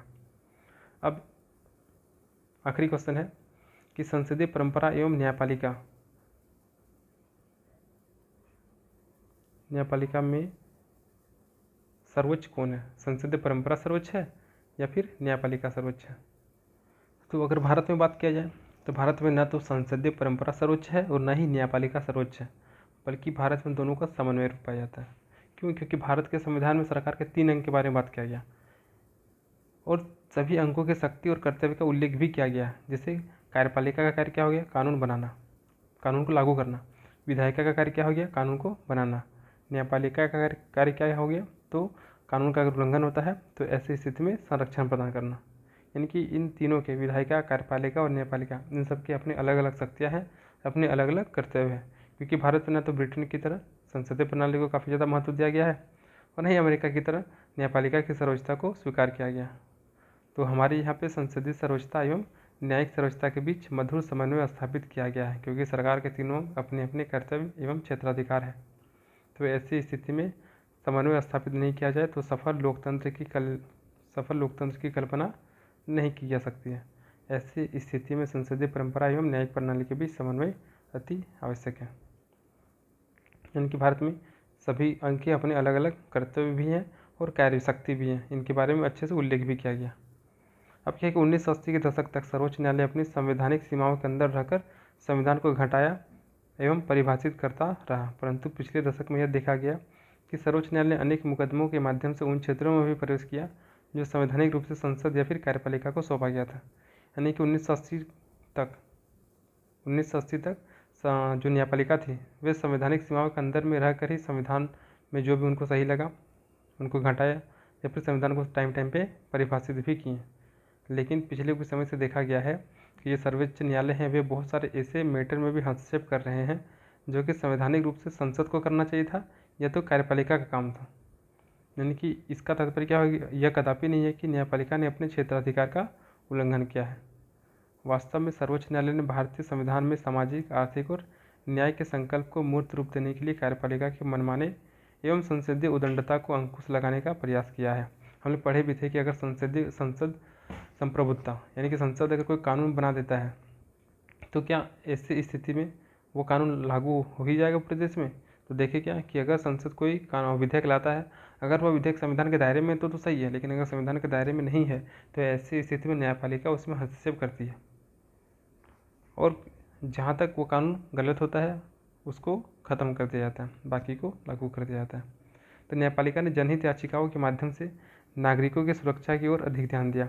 जनहित याचिका के बारे में भी हम लोग को सिलेबस में पढ़ना है, इसको भी हम लोग पढ़ेंगे। तो जनहित याचिका के माध्यम से नागरिक की सुरक्षा की ओर न्यायपालिका ने ध्यान दिया एवं सार्वजनिक हित के मुद्दों पर विशेष ध्यान दिया। न्यायपालिका के इस प्रयासशील को ही न्यायिक सक्रियता की संज्ञा दी गई है। न्यायिक सक्रियता, इसको भी हम लोग काफ़ी अच्छे से आने वाले लेक्चर्स में देखेंगे। वर्तमान में कुछ ऐसे मुद्दे हैं जिससे न्यायिक सक्रियता स्पष्ट दिखाई पड़ती है और ये मुद्दे निम्नलिखित हैं। मतलब क्या है कि 1980 के दशक तक सर्वोच्च न्यायालय ने अपने संवैधानिक सीमा के अंदर में रहकर ही कार्य किया, लेकिन 1980 के बाद बहुत सारा ऐसा मैटर देखा गया जहाँ पे मुख्य रूप से कार्यपालिका का काम था, वहाँ पे न्यायपालिका का हस्तक्षेप हो गया। इसका मतलब हम लोग ये नहीं बोल सकते हैं कि न्यायपालिका ने अपने क्षेत्राधिकार से बाहर निकल कर कार्य करना शुरू कर दिया। वास्तव में न्यायपालिका ने संविधान में जो सामाजिक आर्थिक न्याय के बारे में बात किया गया है उसी को मूर्त रूप देने के लिए जो कार्यपालिका का या फिर संसद का जो मनमाने तरीके से काम कर रहे थे उन पर अंकुश लगाने का प्रयास किया गया। यानी कि संसद ने कोई ऐसा कानून बना दिया जो कि संविधान के दायरे के बाहर है, तो ऐसी स्थिति में मजबूरन न्यायपालिका को हस्तक्षेप करना ही पड़ेगा। तो ऐसी स्थिति में जनहित याचिका के माध्यम से सर्वोच्च न्यायालय ने नागरिकों की सुरक्षा की ओर ध्यान दिया और इनके साथ ही साथ जो सार्वजनिक हित के मुद्दे उन पर भी विशेष ध्यान दिए। और यही प्रक्रिया जो न्यायपालिका कर रही है वही न्यायिक सक्रियता कहलाती है। तो जब सुप्रीम कोर्ट हम लोग पढ़ेंगे तो वहाँ पे न्यायिक सक्रियता को पढ़ेंगे। तो क्या क्या ऐसा मुद्दा है तो उसको हम लोग देखते हैं जिसमें न्यायिक सक्रियता को स्पष्ट दिखाया गया। तो जब संसद अपने कर्तव्य का पालन करने में असमर्थ हो जाए तो ऐसी स्थिति में नागरिकों के हित एवं अधिकारों की रक्षा के लिए तथा विधि एवं संविधान का संरक्षण के लिए न्यायालय का हस्तक्षेप अनिवार्य हो जाता है। यानी कि संसद है लेकिन वो अपने कर्तव्य का पालन करने में असमर्थ है, तो ऐसी स्थिति में लोगों का हित और उनके अधिकारों की रक्षा करने के लिए न्यायालय जो होते हैं वे संविधान का संरक्षण करने के लिए उन पर हस्तक्षेप करते ही हैं, अनिवार्य हो जाता है, करना ही पड़ता है। फिर आर्टिकल 356, तो आर्टिकल 356 के अधीन लिए गए निर्णय न्यायालय में वाद योग्य एवं जांच योग्य है। आर्टिकल 356 में क्या है, राष्ट्रपति शासन। तो अगर राष्ट्रपति के द्वारा आर्टिकल 356 का प्रयोग किया गया है और उसके अधीन जो भी निर्णय लिया गया है तो वह निर्णय न्यायालय में वाद योग्य भी है और जांच योग्य भी है क्या, हालांकि राष्ट्रपति ने इसका प्रयोग क्यों किया है, अर्थात इसके अधीन दिए गए निर्णय राष्ट्रपति की शक्ति को सीमित कर देती है। यानी कि राष्ट्रपति जो भी डिसीजन लेते हैं आर्टिकल 356 का प्रयोग करते हैं, तो ऐसे ही नहीं कि अपने मनमाने तरीके से कर देते हैं। अगर करते हैं तो ऐसी स्थिति में न्यायालय में उनकी जांच हो सकती है, यानी कि ये वाद योग्य है। अगर संघीय कार्यपालिका मनमाने ढंग से किसी राज्य की विधानसभा को भंग कर दें तो न्यायपालिका उसकी उचित जांच कर उसे पुनर्गठित करने का प्रयास करती है।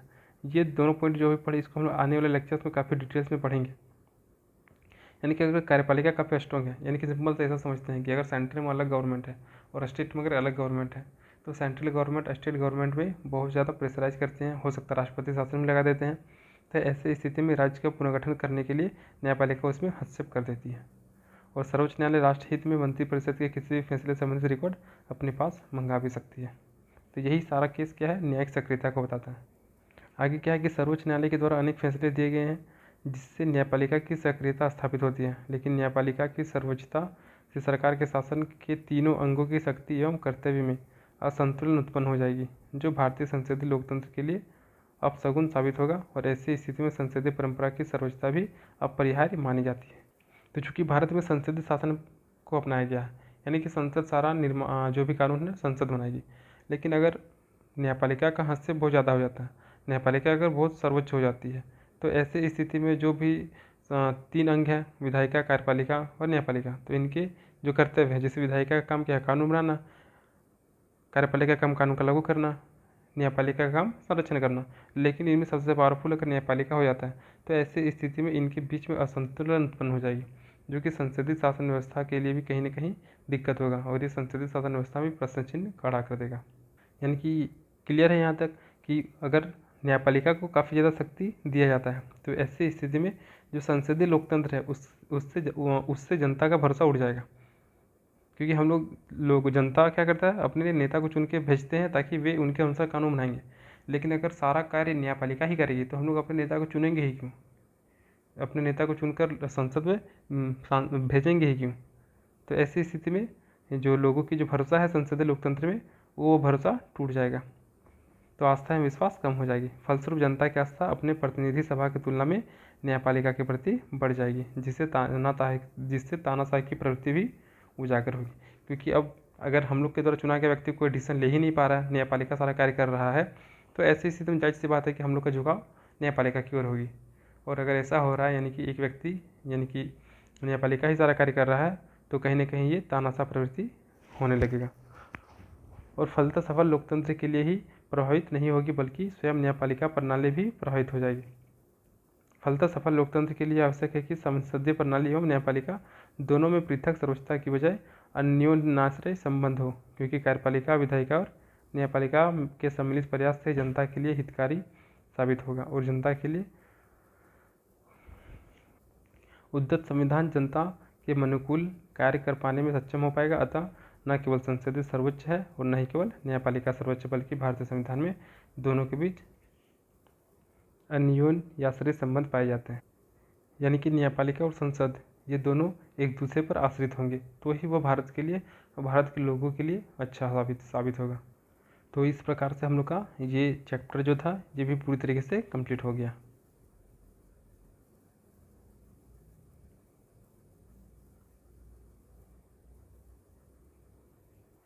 अब हम लोग का अगला चैप्टर होगा सर्वोच्च न्यायालय, यानी कि सुप्रीम कोर्ट। तो ये आता है हम लोग का संघीय न्यायपालिका में आता है। इससे पहले हम लोग संघीय कार्यपालिका, फिर संघीय विधायिका, ये दोनों कंप्लीट कर चुके हैं। अब आता है हम लोग का संघीय न्यायपालिका, जिसमें मुख्य रूप से हम लोग सुप्रीम कोर्ट को पढ़ेंगे। यहाँ पे न्यायिक पुनरावलोकन को ज़्यादा अच्छे से पढ़ेंगे, न्यायिक सक्रियता को पढ़ेंगे, ये सारा चीज़ इस चैप्टर में हम लोग कंप्लीट करेंगे। तो अगर सर्वोच्च न्यायालय, जिसको हम सुप्रीम कोर्ट बोलते हैं या फिर उच्चतम न्यायालय के नाम से भी जानते हैं, इसके बारे में भारतीय संविधान के अनुच्छेद 124 में दिया गया। आर्टिकल 124 में सर्वोच्च न्यायालय के गठन का प्रावधान किया गया। तो आर्टिकल 124 को ऐसा याद रखा जा सकता है कि सर्वोच्च न्यायालय होगा वो 24 घंटा सभी के लिए ओपन रहेगा, तो 24 पकड़ में आ जाएगा। तो 124 में सर्वोच्च न्यायालय के बारे में बात किया गया। तो आर्टिकल 124 इसमें सर्वोच्च न्यायालय के बारे में बात किया गया। और अगर इसको थोड़ा सा चेंज कर देंगे, अगर 1-2 को अगर इंटरचेंज कर देंगे हम लोग, तो 214 बन जाएगा। आर्टिकल 214 में हाई कोर्ट के बारे में बताया गया। तो सर्वोच्च न्यायालय यानी कि सुप्रीम कोर्ट के बारे में आर्टिकल 124 में बताया गया, उनके गठन का प्रावधान किया गया है। तो भारत में क्या होगा, एक उच्चतम न्यायालय होंगे जिसमें एक मुख्य न्यायाधीश होंगे और इनके अलावा 33 अन्य न्यायाधीश होंगे, यानी कि एक मुख्य न्यायाधीश और प्लस 33 अन्य न्यायाधीश, यानी टोटल 34 होंगे। लेकिन शुरू में कितना था, एक मुख्य न्यायाधीश और प्लस 7 अन्य न्यायाधीश थे, यानी टोटल 8 थे। तो हम लोग को ये वाला ध्यान रखना है कि टोटल 34 संख्या होंगी। और राष्ट्रपति के अनुमोदन से दिल्ली के अलावा अन्य जगह भी सुप्रीम कोर्ट की सुनवाई या फिर स्थान में परिवर्तन किया जा सकता है, लेकिन ये सारा राष्ट्रपति के अनुमोदन से ही हो सकता है। अब है कि सुप्रीम कोर्ट का जज बनने के लिए क्या योग्यता चाहिए। तो पहला, भारत का नागरिक होना चाहिए और 5 वर्ष तक किसी भी राज्य के हाईकोर्ट में वे न्यायाधीश रहे हों, चाहे वो 5 साल एक से अधिक न्यायालय में भी हो सकता है, या फिर 10 साल तक हाई कोर्ट या फिर सुप्रीम कोर्ट के अधिवक्ता रहे हों, या फिर राष्ट्रपति की नज़र में कानून का अच्छा जानकार है। अगर इनमें से क्राइटेरिया को फुलफिल करते हैं तो फिर सुप्रीम कोर्ट के जज बन सकते हैं। तो क्या क्या हो गया, भारत का नागरिक होना चाहिए, 5 वर्ष तक हाई कोर्ट के न्यायाधीश रहे हों, या फिर 10 वर्ष तक सुप्रीम कोर्ट या फिर हाई कोर्ट में अधिवक्ता रहे हों, या फिर राष्ट्रपति की नज़र में कानून के अच्छे जानकार होना चाहिए। इनकी नियुक्ति संबंधित प्रावधान जो योग्यता है ये सारा आर्टिकल 124 में ही दिया गया। तो नियुक्ति कैसे होगा, तो CJI की नियुक्ति यानी कि चीफ जस्टिस ऑफ इंडिया, इनकी नियुक्ति कौन करते हैं, तो राष्ट्रपति करते हैं, ये ध्यान देना है। चीफ जस्टिस ऑफ इंडिया इनकी नियुक्ति कौन करते हैं, राष्ट्रपति करते हैं। और राष्ट्रपति ऐसे नियुक्ति से पूर्व ऐसे न्यायाधीश से परामर्श ले सकते हैं जिससे वे आवश्यक समझे, यानी कि राष्ट्रपति को CJI की नियुक्ति से पहले वे उन्हें अगर लगता है कि कुछ अन्य न्यायाधीश से उन्हें परामर्श लेना चाहिए तो वे ले सकते हैं। CJI से भी भिन्न न्यायाधीश की नियुक्ति CJI से परामर्श करके करता है। तो जैसे कि सुप्रीम कोर्ट में 33 + 1 है, यानी कि एक हम लोग क्या हो जाएगा, चीफ जस्टिस ऑफ इंडिया हो जाएंगे। तो इनकी नियुक्ति कौन करेंगे, राष्ट्रपति करेंगे। और अगर राष्ट्रपति को लगता है कि इनकी नियुक्ति के लिए अन्य न्यायाधीश से परामर्श लेना चाहिए तो वे ले सकते हैं। बाकी जो 33 न्यायाधीश हैं, तो इन 33 न्यायाधीश की नियुक्ति भी कौन करेंगे, राष्ट्रपति ही करेंगे। लेकिन इनकी नियुक्ति करने के लिए राष्ट्रपति CJI से सलाह लेकर ही करेंगे, परामर्श लेकर ही करेंगे, और परामर्श लेना राष्ट्रपति के लिए CJI से बाध्य हो जाएगा। फिर शपथ, तो राष्ट्रपति या फिर राष्ट्रपति के द्वारा नियुक्त किया गया किसी व्यक्ति के समक्ष CJI क्या करेंगे, शपथ लेंगे। और तीसरी अनुसूची में शपथ के बारे में बात किया गया। कार्यकाल की बात किया जाए तो 65 वर्ष की आयु या फिर इससे पूर्व भी वे राष्ट्रपति को संबोधित करके अपना त्यागपत्र दे सकते हैं, यानी कि सुप्रीम कोर्ट के जो न्यायाधीश होंगे उनकी कार्यकाल 65 वर्ष की आयु तक होगी। हटाने की प्रक्रिया क्या है कि न्यायाधीश को अगर उनके कार्यकाल से पहले ही अगर हटाना है तो उसके लिए क्या क्या प्रावधान किया गया उसको देखते हैं। तो अगर पद मुक्त करने का आधार क्या होना चाहिए, कदाचार या फिर असमर्थता, इनके अभी इस काबिल नहीं है, तो न्यायाधीश को हटाने का प्रस्ताव संसद के किसी भी सदन में लाया जा सकता है, चाहे वे लोकसभा हो या फिर राज्यसभा हो। इस हेतु लोकसभा के 10 व राज्यसभा के 50 सदस्यों की सहमति आवश्यक है। यानी कि अगर न्यायाधीश को हटाना है तो हटाने से संबंधित जो भी प्रस्ताव सदन में आएगा उसके लिए लोकसभा के 10 सदस्यों का समर्थन होना चाहिए और राज्यसभा के 50 सदस्यों का समर्थन होना चाहिए। हटाने का प्रस्ताव सर्वप्रथम सदन के अध्यक्ष को दिया जाता है, और अगर अध्यक्ष सहमत नहीं होंगे तो फिर प्रस्ताव को अस्वीकार कर दिया जाता है, और अगर स्वीकृति मिल जाती है तो ऐसी स्थिति में सदन में उसको रखवाया जाता है। सदन आरोप पत्र की जांच हेतु 3 सदस्यीय जांच समिति बनाते हैं, और इसमें एक सर्वोच्च न्यायालय का जज, उच्च न्यायालय का जज एवं प्रसिद्ध विधिवेत्ता यानी कि जो कानून के अच्छे जानकार होंगे ये सब शामिल होंगे। समिति आरोप की जाँच करती है, यदि आरोप सही नहीं पाए जाएँ तो प्रस्ताव जो आया था सदन में वो खारिज कर दिया जाएगा, और अगर आरोप सही पाए गए तो सदन में मतदान करवाया जाएगा और फाइनली इसको विशेष बहुमत से पारित करके दूसरे सदन में भेजा जाएगा। और अगर दूसरा सदन से भी विशेष बहुमत से पारित हो जाती है तो ऐसी स्थिति में राष्ट्रपति के पास भेजा जाएगा और राष्ट्रपति पद से हटाने का आदेश जारी कर देंगे। तो न्यायाधीश को हटाने की प्रक्रिया के लिए सबसे पहले आधार क्या होना चाहिए, कदाचार और असमर्थता। अब क्या है कि न्यायाधीश को उनके पद से हटाने के लिए हम लोग संसद के किसी भी सदन में प्रस्ताव ला सकते हैं। कंडीशन क्या है कि लोकसभा का 10 सदस्य और राज्यसभा का 50 सदस्य की सहमति होना आवश्यक हो जाता है। अब क्या है कि अगर जो प्रस्ताव आया है उस प्रस्ताव को लेकर अगर अध्यक्ष सहमत नहीं है तो ऐसी स्थिति में प्रस्ताव को अस्वीकार कर दिया जाता है। लेकिन अगर अध्यक्ष सहमत हैं तो ऐसी स्थिति में प्रस्ताव को सदन में प्रस्तुत कराया जाता है, और उसके बाद इनके जो भी आरोप होते हैं आखिर किस कारणवश से न्यायाधीश को हटाया जा रहा है तो उन आरोपों की जांच करने के लिए 3 सदस्यीय जांच समिति बनाया जाता है, जिनमें से एक सर्वोच्च न्यायालय के जज होते हैं, एक उच्च न्यायालय के जज होंगे और एक कानून के अच्छे जानकार होंगे, और वही तीनों क्या करेंगे, उनके आरोपों की जांच करेंगे। अगर आरोप सही पाया गया तो ऐसी स्थिति में प्रस्ताव को खारिज कर दिया जाएगा। आरोप अगर सही नहीं पाया गया तो ऐसी स्थिति में प्रस्ताव को खारिज कर दिया जाएगा, और अगर आरोप सही पाया जाता है तो फिर उस प्रस्ताव को सदन में मतदान के लिए भिजवाया जाएगा। तो प्रस्ताव को सदन में रखा जाएगा और क्या होगा, वो सदन में इसमें बहुमत कराया जाएगा, लेकिन बहुमत के साथ विशेष बहुमत होना चाहिए। विशेष बहुमत मतलब सदन की कुल संख्या के 50% से अधिक सदस्यों के द्वारा समर्थन प्रदान किया जाना चाहिए। अगर ऐसा हो जाता है तो माना जाएगा क्या कि एक सदन से प्रस्ताव पारित हो गया। अब यही प्रस्ताव फिर से दूसरा सदन में जाएगा और सेम प्रोसेस होगा और वहाँ पर भी विशेष बहुमत होगा। इतना होने के बाद फाइनली यह प्रस्ताव राष्ट्रपति के पास भेजा जाएगा और राष्ट्रपति जो जज हैं उनको उनके पद से हटा देंगे। तो इस प्रकार से सुप्रीम कोर्ट के न्यायाधीश को हटाया जा सकता है। अब आगे आता है वेतन भत्ता, जिनके बारे में अनुसूची 2 में दिया गया और आर्टिकल 125 में दिया गया। फिर अनुच्छेद 126 में क्या है, कार्यवाहक मुख्य न्यायाधीश। तो अगर मान लीजिए CJI यानी कि चीफ जस्टिस ऑफ इंडिया अगर एब्सेंट रहते हैं, या फिर उनकी मृत्यु हो जाती है, या फिर वे त्यागपत्र दे दिए हैं या हटाए जाने की स्थिति में है, तो ऐसे स्थिति में हाईकोर्ट के अन्य न्यायाधीशों में से राष्ट्रपति कार्यवाहक न्यायाधीश नियुक्त करते हैं। यानी कि 25 हाईकोर्ट है, तो 25 हाईकोर्ट के जो भी न्यायाधीश हैं उनमें से राष्ट्रपति किसी एक को कार्यवाहक न्यायाधीश के रूप में नियुक्त करते हैं, ऐसा आर्टिकल 126 में बताया गया। तदर्थ न्यायाधीश, एडहॉक जज जिसको हम लोग बोलते हैं, इसमें क्या हो जाएगा कि एडहॉक जज लाने की सिफारिश सीजीआई करते हैं, और इस सिफारिश के आधार पर राष्ट्रपति जो 25 हाईकोर्ट हैं उन 25 हाईकोर्ट के मुख्य न्यायाधीश से सलाह लेंगे। तो 25 हाईकोर्ट में एक मुख्य न्यायाधीश होंगे, बाकी अन्य न्यायाधीश होंगे। तो एडहॉक जज यानी कि तदर्थ न्यायाधीश जो होंगे उनको लाने के लिए सिफारिश कौन करेंगे, तो सीजीआई करेंगे, किनसे, राष्ट्रपति से। और राष्ट्रपति हमारे देश के जो 25 हाईकोर्ट हैं उन 25 हाईकोर्ट के जो मुख्य न्यायाधीश हैं उनसे बात करेंगे, सलाह लेंगे और एडहॉक जज की नियुक्ति करेंगे। और जो एडहॉक जज होंगे उनकी शक्ति जो है कि सुप्रीम कोर्ट के जज की शक्ति के बराबर ही होंगी, लेकिन एडहॉक जज होते हुए कुछ समय के लिए आते हैं, यानी कि अस्थायी होते हैं। तो ये हो गया आर्टिकल 127 में तदर्थ न्यायाधीश के बारे में बात किया गया। यानी कि जब सुप्रीम कोर्ट में जजों की संख्या कम होगी तो वैसी स्थिति में तदर्थ न्यायाधीश की नियुक्ति राष्ट्रपति सीजीआई के सलाह पर करेंगे। फिर आर्टिकल 128 में क्या है कि अगर एडहॉक जज भी उपलब्ध नहीं है तो जो जज रिटायर कर गए हैं उनको भी वापस लाया जा सकता है। आर्टिकल 129 में क्या है, अभिलेख न्यायाधीश, यानी कि सुप्रीम कोर्ट अगर पास्ट में कोई डिसीजन दिया है तो प्रेजेंट में हम लोग उस डिसीजन को एज अ एग्जाम्पल पेश कर सकते हैं ताकि हम लोग को न्याय जल्दी मिल सके। फिर आर्टिकल 130 में क्या है कि सुप्रीम कोर्ट दिल्ली में तो है, लेकिन मुख्य न्यायाधीश अगर चाहेंगे तो वे राष्ट्रपति को अगर बोलेंगे तो राष्ट्रपति के आदेश के बाद वे इसका अलग ब्रांच देश में कहीं भी खोल सकते हैं। फिर आर्टिकल 131, इसमें क्या है, प्रारंभिक या फिर मूल क्षेत्राधिकार। तो मूल क्षेत्राधिकार क्या हो गया, यानी कि वैसे मामले जिसकी सुनवाई सिर्फ सुप्रीम कोर्ट में ही हो सकती है, और वही क्या कहलाता है, प्रारंभिक क्षेत्राधिकार कहलाता है। जैसे इसमें क्या किया जाएगा कि भारत सरकार बनाम एक या अधिक राज्यों के बीच उत्पन्न विवाद हो जाता है, यानी कि भारत सरकार एक साइड और एक से अधिक राज्य एक साइड होंगे, इनके बीच में कोई विवाद उत्पन्न होता है तो ये सुप्रीम कोर्ट के प्रारंभिक या फिर मूल क्षेत्राधिकार के अंतर्गत आएंगे और ऐसा फैसला सुप्रीम कोर्ट ही सुनाएंगे। फिर क्या हो गया कि भारत सरकार और कुछ राज्य एक साइड हो गए और कुछ राज्य एक साइड हो गए, तो फिर इससे संबंधित जो भी विवाद है वे सुप्रीम कोर्ट में सॉल्व किए जाएंगे।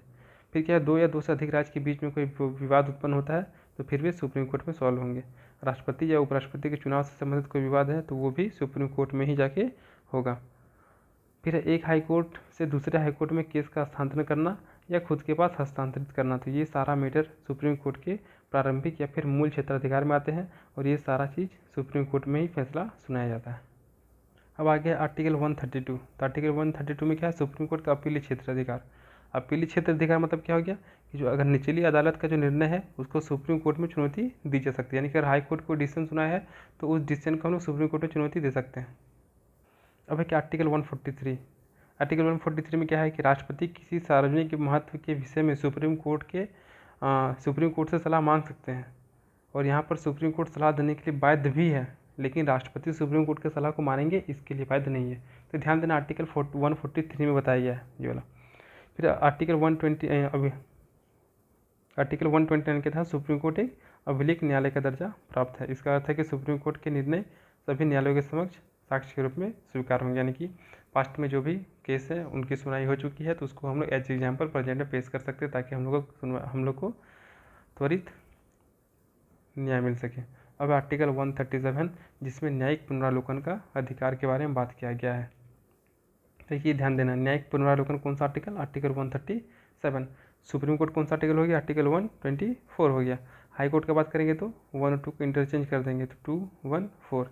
इसमें हाई कोर्ट के बारे में बात किया गया, इसमें सुप्रीम कोर्ट के बारे में बात किया गया। और आर्टिकल 137 में न्यायिक पुनरावलोकन।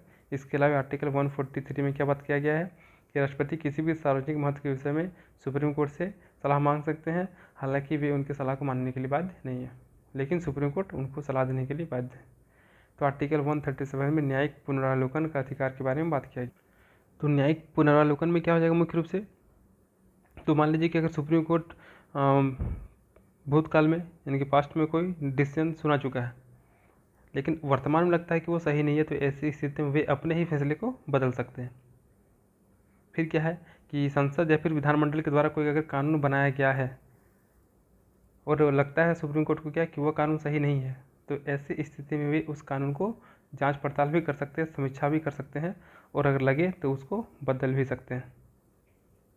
मतलब कि संसद या फिर विधानमंडल के द्वारा अगर कोई कानून बनाया गया है और अगर वह संविधान के दायरे से बाहर है तो ऐसी स्थिति में सुप्रीम कोर्ट उसको अवैध घोषित कर सकती है। तो ये हो गया आर्टिकल 137, जिसमें सुप्रीम कोर्ट के पास न्यायिक पुनरावलोकन की शक्ति प्राप्त है, यानी कि सुप्रीम कोर्ट अपने ही डिसीजन को बाद में बदल सकती है या फिर कानून बनाया गया संविधान के दायरे से बाहर तो उसको अवैध घोषित कर सकती है। अब यहाँ पे एक पॉइंट है क्या, संविधान की व्याख्या करने का अधिकार किसके पास है, तो सुप्रीम कोर्ट के पास ही है। और संविधान का संरक्षक भी कौन है, सुप्रीम कोर्ट। आर्टिकल 139, इसमें क्या बताया गया, मूल अधिकार की रक्षा करने का अधिकार सुप्रीम कोर्ट के पास है। तो अनुच्छेद 32 के तहत ये मौलिक अधिकारों का रक्षक है, इसके लिए 5 प्रकार के रीट जारी करता है और ये हम लोग रीट वाले में कंप्लीट कर चुके हैं। आर्टिकल 141, इसमें सुप्रीम कोर्ट का निर्णय भारत के सभी न्यायालय, सभी अधिकारी तथा सभी नागरिकों के लिए बाध्य होगा। यदि कोई व्यक्ति न्यायालय की बात को नहीं मानता है तो उसे अवमानना समझकर न्यायालय उसे दंडित भी कर सकता है। फिर आर्टिकल 143, तो इसमें क्या है कि राष्ट्रपति किसी मुद्दे पर सुप्रीम कोर्ट से सलाह मांग सकते हैं, लेकिन उस सलाह को मानने के लिए राष्ट्रपति बाध्य नहीं है। और यहाँ पे क्या है, सुप्रीम कोर्ट संविधान का अंतिम व्याख्या करता है। तो यही दोनों पॉइंट हम लोग आगे भी पढ़ चुके हैं, जिसके बारे में आर्टिकल 143 में दिया गया है। तो यहाँ पे मुख्य रूप से आर्टिकल 124 इंपॉर्टेंट हो गया, आर्टिकल 137 इंपॉर्टेंट हो गया, आर्टिकल 132 इंपॉर्टेंट हो गया और आर्टिकल 143। इतना आर्टिकल तो कम से कम याद रहना ही चाहिए। तो ये हो गया सुप्रीम कोर्ट से संबंधित जो भी प्रावधान थे। तो इसके ऊपर फिर से रिकॉल कर लेते हैं। तो हम लोग पढ़ क्या रहे हैं, संघीय न्यायपालिका पढ़ रहे हैं। इसके अंतर्गत हम लोग सुप्रीम कोर्ट को शुरू किए हैं और सुप्रीम कोर्ट के बारे में आर्टिकल 124 में दिया गया है। अगर हम लोग इस 124 को अगर थोड़ा सा इंटरचेंज करेंगे तो बन जाएगा 214, जिसमें हाई कोर्ट के गठन के बारे में बताया गया। तो आर्टिकल 124 में क्या बोला गया है कि संविधान के अनुच्छेद 124 में सर्वोच्च न्यायालय के गठन का प्रावधान किया गया है। इसमें मुख्य रूप से क्या होंगे, 33 + 1 यानी कि टोटल 34 जज होंगे, टोटल 34 न्यायाधीश होंगे, जिसमें से एक क्या होंगे हम लोग के भारत के CJI होंगे, जिनकी नियुक्ति कौन करेंगे, राष्ट्रपति करेंगे। फिर है कि सुप्रीम कोर्ट का जज बनने के लिए योग्यता क्या होनी चाहिए, तो भारत का नागरिक होना चाहिए, 5 साल तक किसी भी हाईकोर्ट का न्यायाधीश होना चाहिए, या फिर 10 वर्ष तक हाईकोर्ट या फिर सुप्रीम कोर्ट में अधिवक्ता के रूप में कार्य किए हों। और थर्ड क्या कि राष्ट्रपति की नज़र में कानून का अच्छा जानकार होना चाहिए, तो फिर सुप्रीम कोर्ट के न्यायाधीश बन सकते हैं। फिर आर्टिकल 124 में क्या बताया गया है कि जो CJI होंगे इनकी नियुक्ति राष्ट्रपति करेंगे, और राष्ट्रपति ऐसे नियुक्ति से पहले अगर उनको लगेगा किसी अन्य न्यायाधीश से सलाह चाहिए तो फिर वे उनसे परामर्श ले सकते हैं। लेकिन जो अन्य न्यायाधीश यानी कि 33 न्यायाधीश होंगे तो इनकी नियुक्ति करनी है राष्ट्रपति को, तो ऐसे में CJI से परामर्श लेना राष्ट्रपति के लिए बाध्यकारी है। इसके बाद ही बाकी अन्य न्यायाधीशों की नियुक्ति की जा सकती है। कार्यकाल की बात किया जाए तो सुप्रीम कोर्ट के न्यायाधीशों के कार्यकाल 65 वर्ष का होता है, और अगर ये चाहेंगे तो उससे पहले भी अपना पद को राष्ट्रपति को त्यागपत्र देकर छोड़ सकते हैं। न्यायाधीश को हटाने की प्रक्रिया क्या था, तो न्यायाधीश को हटाने के लिए प्रक्रिया संसद के किसी भी सदन में लाया जाता है, लेकिन कंडीशन है कि लोकसभा से 10 सदस्य का समर्थन और राज्यसभा से 50 सदस्य का समर्थन अनिवार्य है। फिर क्या है कि यहाँ पे बहुमत होगा और विशेष बहुमत से पारित होगा, तो वही फाइनली दोनों सदन से पारित होने के बाद राष्ट्रपति न्यायाधीश को हटा देंगे। फिर आर्टिकल 125 में राष्ट्रपति के वेतन और भत्ते के बारे में बात किया गया था। आर्टिकल 126, तो आर्टिकल 126 में कार्यवाहक मुख्य न्यायाधीश के बारे में, यानी कि जब CJI एब्सेंट रहेंगे किसी कारणवश या फिर उनका देहांत हो गया है, तो ऐसी स्थिति में जो राष्ट्रपति होंगे वे भारत के अन्य राज्यों के किसी एक न्यायाधीश को कार्यवाहक मुख्य न्यायाधीश के रूप में नियुक्त कर सकते हैं। आर्टिकल 127 की बात करेंगे तो इसमें तदर्थ न्यायाधीश के बारे में बात किया गया था, यानी कि जब सुप्रीम कोर्ट में जजों की संख्या में कमी हो जाएगी तो ऐसे स्थिति में राष्ट्रपति CJI की सलाह पर, यानी कि CJI राष्ट्रपति से बोलेंगे तो वे 25 राज्य के हाईकोर्ट से किसी भी मुख्य न्यायाधीश को तदर्थ न्यायाधीश के रूप में नियुक्त कर सकते हैं, और ये अस्थायी होता है। फिर आर्टिकल 128 में क्या बोला गया कि अगर एडहॉक जज नहीं होंगे तो ऐसी स्थिति में जो रिटायर कर चुके हैं उनको भी वापस लाया जा सकता है। आर्टिकल 129 इंपॉर्टेंट है, क्यों, क्योंकि सुप्रीम कोर्ट जो भी डिसीजन देते हैं वे अभिलेख न्यायाधीश की तरह वर्क करते हैं, यानी कि इनका पास्ट का डिसीजन वर्तमान में हम लोग एज एग्जाम्पल पेश कर सकते हैं ताकि हम लोग को जल्द से जल्द न्याय मिल सके। आर्टिकल 131, इसमें क्या था, प्रारंभिक मूल क्षेत्राधिकार, प्रारंभिक या फिर मूल क्षेत्राधिकार। तो इसमें मुख्य रूप से क्या किया गया कि भारत सरकार बनाम एक या एक से अधिक राज्यों का केस है तो सुप्रीम कोर्ट में सॉल्व किया जाएगा। भारत सरकार प्लस कुछ राज्य बनाम कुछ राज्य है तो फिर सुप्रीम कोर्ट में सॉल्व किया जाएगा। दो या दो से अधिक राज्य के बीच में कोई विवाद उत्पन्न हो गया तो सुप्रीम कोर्ट में सॉल्व होगा। राष्ट्रपति और उपराष्ट्रपति के चुनाव से संबंधित कोई अगर मैटर है तो वो भी सुप्रीम कोर्ट में सॉल्व किया जाएगा। और अगर एक हाई कोर्ट से दूसरा हाई कोर्ट में किसी केस का हस्तांतरण हुआ है तो खुद के पास सुप्रीम कोर्ट उस केस को हस्तांतरित करवा सकते हैं। फिर है आर्टिकल 132। तो आर्टिकल 132 में क्या है, अपीलीय क्षेत्राधिकार, यानी कि निचली अदालत के निचली अदालत के निर्णय को सुप्रीम कोर्ट में चुनौती दी जा सकती है। आर्टिकल 137, इसमें न्यायिक पुनरावलोकन की शक्ति प्रदान है, यानी कि सुप्रीम कोर्ट अपने ही डिसीजन को बदल सकती है अगर उन्हें लगे तो। फिर क्या है कि अगर कोई कानून बनता है, चाहे वो संसद बने या फिर राज्यों के विधानमंडल के द्वारा बनाया गया, लेकिन अगर वो संविधान के दायरे से बाहर है तो ऐसी स्थिति में सुप्रीम कोर्ट के जो न्यायाधीश होंगे वे उसको ख़त्म भी कर सकते हैं। इसके अलावा हम लोग का आर्टिकल 143 था। तो 143 में क्या बोला गया था कि राष्ट्रपति किसी भी मुद्दे पर सुप्रीम कोर्ट से सलाह मांग सकते हैं, लेकिन राष्ट्रपति उनकी सलाह को माने यह कोई जरूरी नहीं है, लेकिन सुप्रीम कोर्ट को राष्ट्रपति को सलाह देना बाध्यकारी हो जाएगा। तो ये हो गया हम लोग का सुप्रीम कोर्ट से संबंधित जो भी मुख्य मुख्य प्रावधान थे वो खत्म हो गया। अब है इससे रिलेटेड जो भी क्वेश्चन उसको देखते हैं क्या है।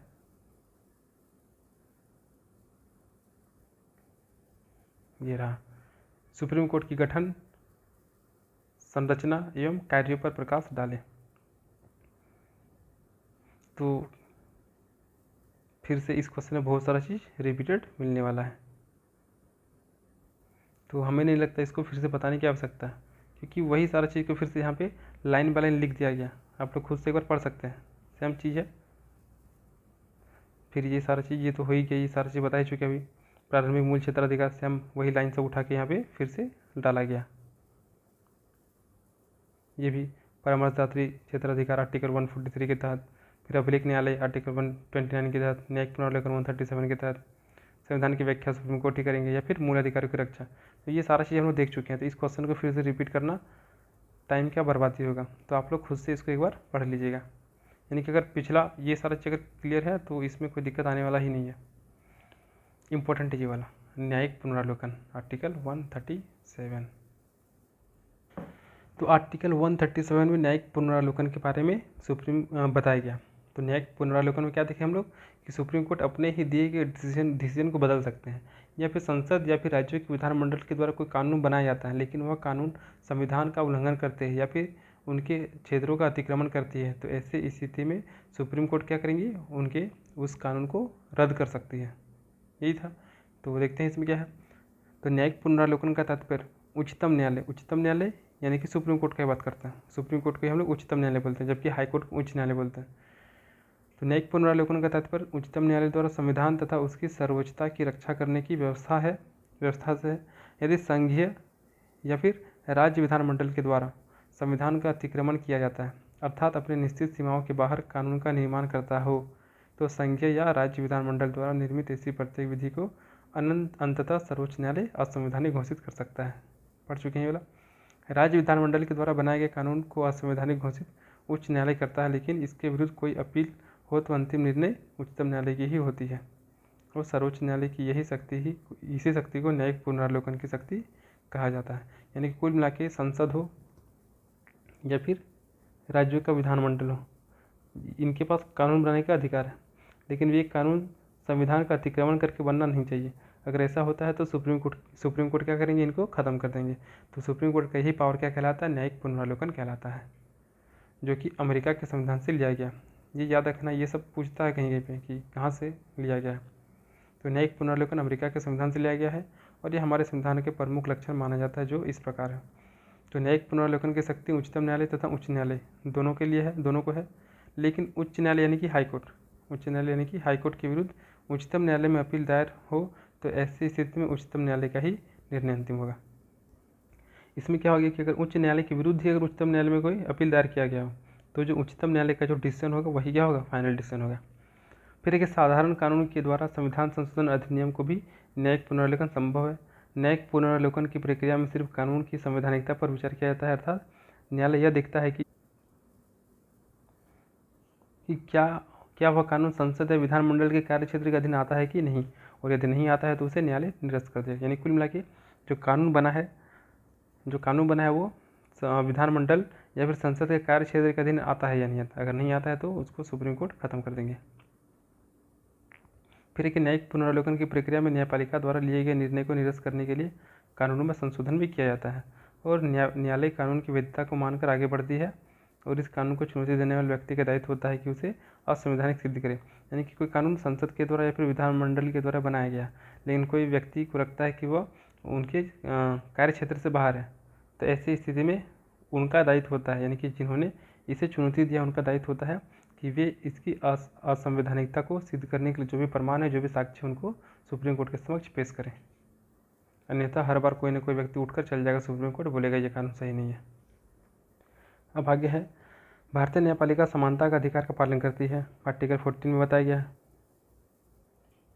और इस अधिकार के अनुसार अगर कानून का एक ही हिस्सा असंवैधानिक हो तो न्यायालय यह कोशिश करता है कि सिर्फ उस हिस्से को ही असंवैधानिक घोषित करें और शेष कानून को वैधानिक मानकर उसे लागू करें। यानी कि अगर कोई कानून बनाया गया, उस कानून का मान लीजिए कि 10% भाग ऐसा है जो कि असंवैधानिक है, तो ऐसी स्थिति में सुप्रीम कोर्ट पूरे कानून को ख़त्म नहीं कर देगा, बल्कि उसी 10% भाग को ही ख़त्म करेंगे और बाकी कानून को वैधानिक मानकर उसे लागू कर देंगे। तो भारतीय न्यायपालिका बदली हुई सामाजिक आर्थिक परिस्थितियों को ध्यान में रखते हुए कानून की व्याख्या करती है और कानूनों की व्याख्या के लिए न्यायालय प्रगति संरक्षण अधिनियम का सहारा लेती है। न्यायालय को न्यायिक पुनरावलोकन का अधिकार पृथक अनुच्छेद 131, 132 में संघीय तथा राज्य सरकार के द्वारा निर्मित विधियों पर पुनरावलोकन का अधिकार सुप्रीम कोर्ट को है। यानी कि आर्टिकल 131 के तहत अगर संसद के द्वारा कोई कानून बनाया गया है तो उसका पुनरावलोकन सुप्रीम कोर्ट कर सकता है, और आर्टिकल 132 के तहत अगर राज्य के विधानमंडल के द्वारा कोई कानून बनाया गया है और अगर संविधान के दायरे से बाहर है तो ऐसी स्थिति में सुप्रीम कोर्ट आर्टिकल 132 का प्रयोग करके न्यायिक पुनरावलोकन कर सकती है। फिर आर्टिकल 32 में क्या था, संवैधानिक उपचार। तो मौलिक अधिकारों के संबंध में सुप्रीम कोर्ट को न्यायिक पुनरावलोकन का अधिकार देता है। हम पढ़े भी थे कि अगर मौलिक अधिकार का हनन होता है तो सुप्रीम कोर्ट हम लोग को संरक्षण प्रदान करता है, जबकि अनुच्छेद 246 के तहत राज्य के द्वारा निर्मित कानून पर परीक्षण का अधिकार हाईकोर्ट को दिया गया। यानी कि जिस प्रकार से आर्टिकल 32 के तहत सुप्रीम कोर्ट हम लोग को संरक्षण प्रदान करता है मौलिक अधिकार के तहत, उसी प्रकार से आर्टिकल 246 के तहत राज्य द्वारा कानून का परीक्षण करने का अधिकार हाईकोर्ट को दिया गया। और इस प्रकार न्यायिक पुनरावलोकन का अधिकार हमारे संविधान में सुप्रीम कोर्ट एवं हाईकोर्ट दोनों को दिया गया। सुप्रीम कोर्ट का आर्टिकल 32 के तहत, हाईकोर्ट का आर्टिकल 246 के तहत, 246 के तहत। और जब भी संघीय एवं राज्य विधानमंडल अपने कार्यक्षेत्र से बाहर करते हैं तो न्यायिक पुनरावलोकन के तहत न्यायपालिका इस पर अंकुश लगाता है। तो मौलिक अधिकार के संबंध में सुप्रीम कोर्ट आर्टिकल 32 का यूज करती है और मौलिक अधिकार के संबंध में हाईकोर्ट आर्टिकल 246 का प्रयोग करती है। जबकि संसद अगर कोई कानून बनाता है तो उस समय न्यायिक पुनरावलोकन का अधिकार आर्टिकल 131 के माध्यम से सुप्रीम कोर्ट करेंगी, और अगर राज्य विधानमंडल के द्वारा अगर कोई कानून बनाया जाता है तो उस समय न्यायिक पुनरावलोकन के लिए आर्टिकल 132 का प्रयोग सुप्रीम कोर्ट करेंगे। तो ये हो गया हम लोग का न्यायिक पुनरावलोकन खत्म।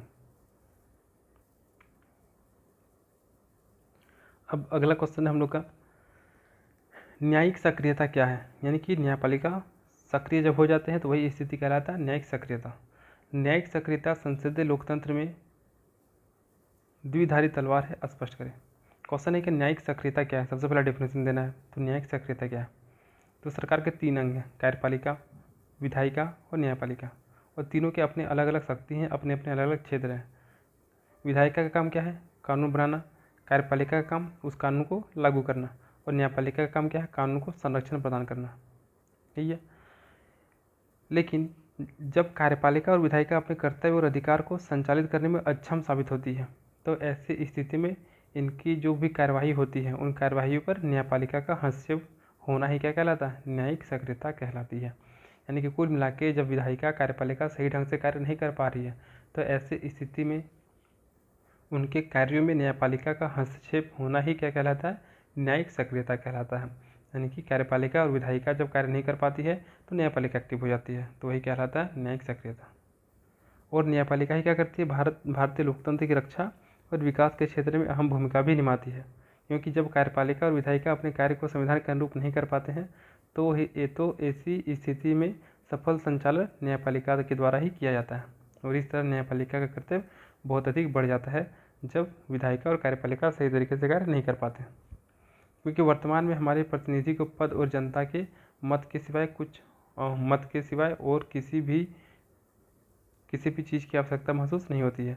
और अंग्रेज ने फूट डालो और शासन करो की नीति अपनाई थी, वही आज हमारी राजनीतिक व्यवस्था में भी हमारे राजनेता या प्रतिनिधियों ने देश की जनता को अगड़ी जाति, पिछड़ी की जाति, अनुसूचित जाति और अनुसूचित जनजाति धर्म के आधार पर विभक्त करके अलग अलग हथकंडे अपनाकर जनता को वोट बैंक बना रखा है और उन्होंने इस क्रम में सामाजिक संतुलन के उद्देश्य को नज़रअंदाज किया है। ऐसे में न्यायपालिका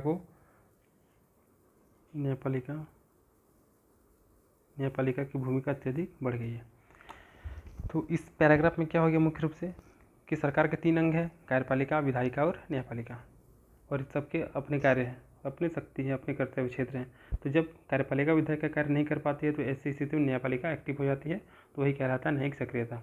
लेकिन वर्तमान स्थिति देखा जाए तो वर्तमान स्थिति काफ़ी दयनीय है, क्योंकि वर्तमान में जो भी जनप्रतिनिधि हैं वे अपना पद और जनता के मत के सिवाय और किसी भी चीज़ की आवश्यकता महसूस नहीं करते हैं। यानी कि चुनाव होने से पहले बहुत सारे वे वादे करेंगे, लेकिन चुनाव होने के बाद, जीतने के बाद उनको कोई फ़र्क नहीं पड़ता है किस तरह से होगा नहीं होगा।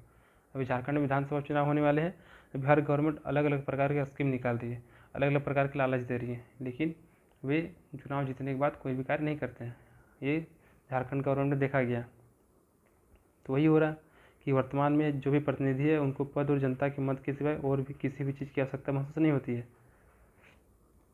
और जो भी नेता होते हुए अगड़ी जाति, पिछड़ी जाति के नाम पर या फिर धर्म के नाम पर अनुसूचित जाति, जनजाति, इन लोग को आपस में लड़ाते रहते हैं, ताकि कुल मिला के इन लोग का वोट अपनी ओर लाया जा सके।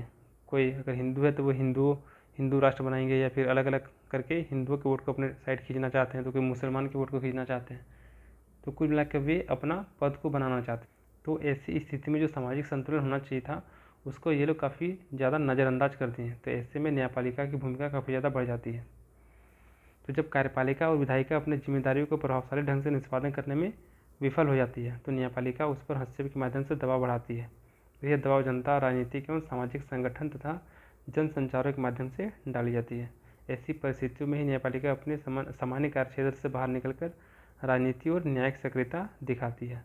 और न्यायिक सक्रियता के फलस्वरूप ही कानून की सत्ता बरकरार रखने तथा सुनिश्चित करने में न्यायपालिका सक्षम हो पाती है। तो जब यहाँ के जनप्रतिनिधि वोट बैंक का इस्तेमाल करते हैं, अलग अलग हथकंडा अपनाते हैं, तो ऐसी स्थिति में न्यायपालिका को मजबूरी हो जाता है कि वे एक्टिव हो जाएं। और ऐसी स्थिति में न्यायपालिका अपने कार्य क्षेत्र से बाहर निकलकर जो राजनीतिक और न्यायिक सक्रियता दिखाना शुरू कर देते हैं, और इसी के फलस्वरूप ही कानून की सत्ता को बरकरार रखने और उसको सुनिश्चित करने में न्यायपालिका सक्षम हो पाती है। अब हम लोग पीछे एक क्वेश्चन भी देखें कि न्यायपालिका अगर बहुत ज़्यादा एक्टिव हो जाती है, तो ऐसी स्थिति में संसदीय शासन व्यवस्था में क्वेश्चन जनरेट हो जाता है कि ये भारत के लिए सही फिर नहीं है, क्योंकि लोग फिर अपने नेता को चुनेंगे नहीं, तो संसदीय शासन व्यवस्था में दिक्कत आ जाएगा, तो फिर से कोई ना कोई समस्या उत्पन्न यहाँ पे भी होगी। तो न्यायपालिका की अत्यधिक भागीदारी बढ़ने से जहाँ एक ओर संसदीय लोकतंत्र में कानून व्यवस्था सुनिश्चित होती है, वहीं दूसरी ओर न्यायपालिका के हस्तक्षेप के कारण कुछ समस्या भी आती है। जैसे न्यायपालिका के कुछ मामले ऐसे होते हैं जो अभियुक्तों को मुकदमा में न्यायाधीश के रवैये के कारण निष्पक्ष फैसला नहीं मिल पाता है, और ऐसी स्थिति में न्यायपालिका संसदीय लोकतंत्र के लिए गलत साबित होती है। यानी कि कुछ व्यक्ति के साथ हो सकता है गलत हो जाए, तो न्यायाधीश का जो रवैया हो तो उसकी वजह से कुछ अभियुक्तों को उनके मुकदमे में सही फैसला नहीं मिल पाता है, तो ये कहीं ना कहीं संसदीय लोकतंत्र के लिए गलत साबित हो जाता है। और न्यायपालिका शक्ति के बढ़ जाने के कारण ही भारत की शासन प्रणाली में प्रश्न चिन्ह लग गया है, क्योंकि न्यायिक सक्रियता के कारण लोकतंत्र व्यवस्था में विधायिका और कार्यपालिका ही जनता के प्रति उत्तरदायी हो गई है, क्योंकि इनको नीति निर्धारण के समय अनेक समस्याएं आ खड़ी होती है, और न्यायपालिका से तानाशाही प्रवृत्ति को भी बढ़ावा मिला। ऐसी स्थिति में लोक कल्याणकारी राज्य की संकल्पना करना एक कठिन कार्य होगा। इसलिए हमारे संविधान में तीनों को अपना पृथक अधिकार क्षेत्र दिया गया है। जैसा कि सर्वविदित है कि हमारा परंपरा सर्वोच्च है, जिसमें दोनों का समन्वय पाया जाता है, लेकिन फिर भी जब विधायिका और कार्यपालिका संवैधानिक रूप से अपने कार्यों को करने में सफल नहीं होते हैं, तो इस समय न्यायपालिका अपने सामान्य कार्यक्षेत्र से बाहर निकलकर इन कार्यों पर भी अंकुश लगाती है, और यही प्रक्रिया न्यायिक सक्रियता कहलाती है। तो अगर न्यायपालिका का हस्तक्षेप हर जगह होने लगेगा विधायिका कार्यपालिका में, तो ऐसी स्थिति में कहीं ना कहीं न्यायपालिका तानाशाही प्रवृत्ति का होने लगेगा।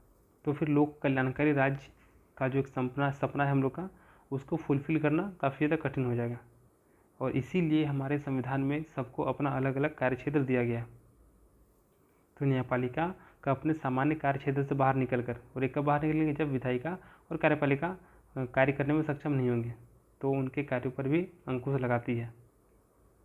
तो वही क्या कहलाता है, न्यायिक सक्रियता कहलाती है। तो न्यायपालिका अपने सामान्य कार्यक्षेत्र से बाहर निकलकर इन कार्यों पर भी अंकुश लगाती है, तो वही क्या कहलाता है, न्यायिक सक्रियता। अब है कि उपरोक्त तथ्यों के अवलोकन से स्पष्ट है कि न्यायिक सक्रियता संसदीय लोकतंत्र में द्विधारी तलवार है, क्योंकि जहां एक और न्यायपालिका संसदीय लोकतंत्र को मजबूती प्रदान करती है और न्यायिक सक्रियता कार्यपालिका और विधायिका को अपने कर्तव्य के प्रति सजग करता है और वह अपने विभिन्न फैसलों के माध्यम से कार्यपालिका और विधायिका को मार्गदर्शन भी देता है। और न्यायपालिका कार्यपालिका और विधायिका को अपने संवैधानिक अधिकारों के अंतर कार्य करने को सचेत भी करती है, जिससे संसदीय लोकतंत्र में मजबूती प्राप्त होती है। तो न्यायपालिका क्या करती है, सबसे पहला जैसे कि तीनों को अपना अलग अलग कार्य क्षेत्र दिया गया।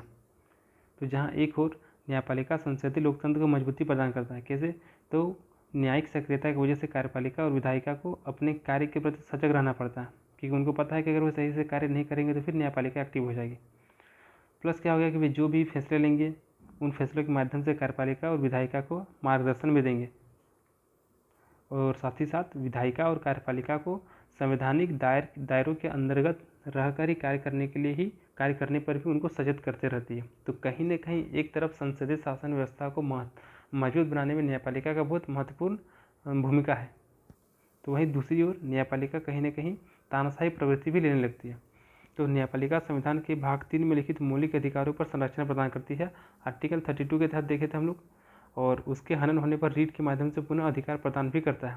और इस प्रकार राज्य के नीति निर्देशक तत्व न्यायपालिका में वाद योग्य नहीं है। तो हम लोग देखे थे कि जो मौलिक अधिकार है वो न्यायालय में वाद योग्य है, जबकि राज्य के नीति निर्देशक तत्व वाद योग्य नहीं है, यानी कि नीति निर्देशक तत्वों का हनन होता है तो हम लोग न्यायालय नहीं जा सकते हैं।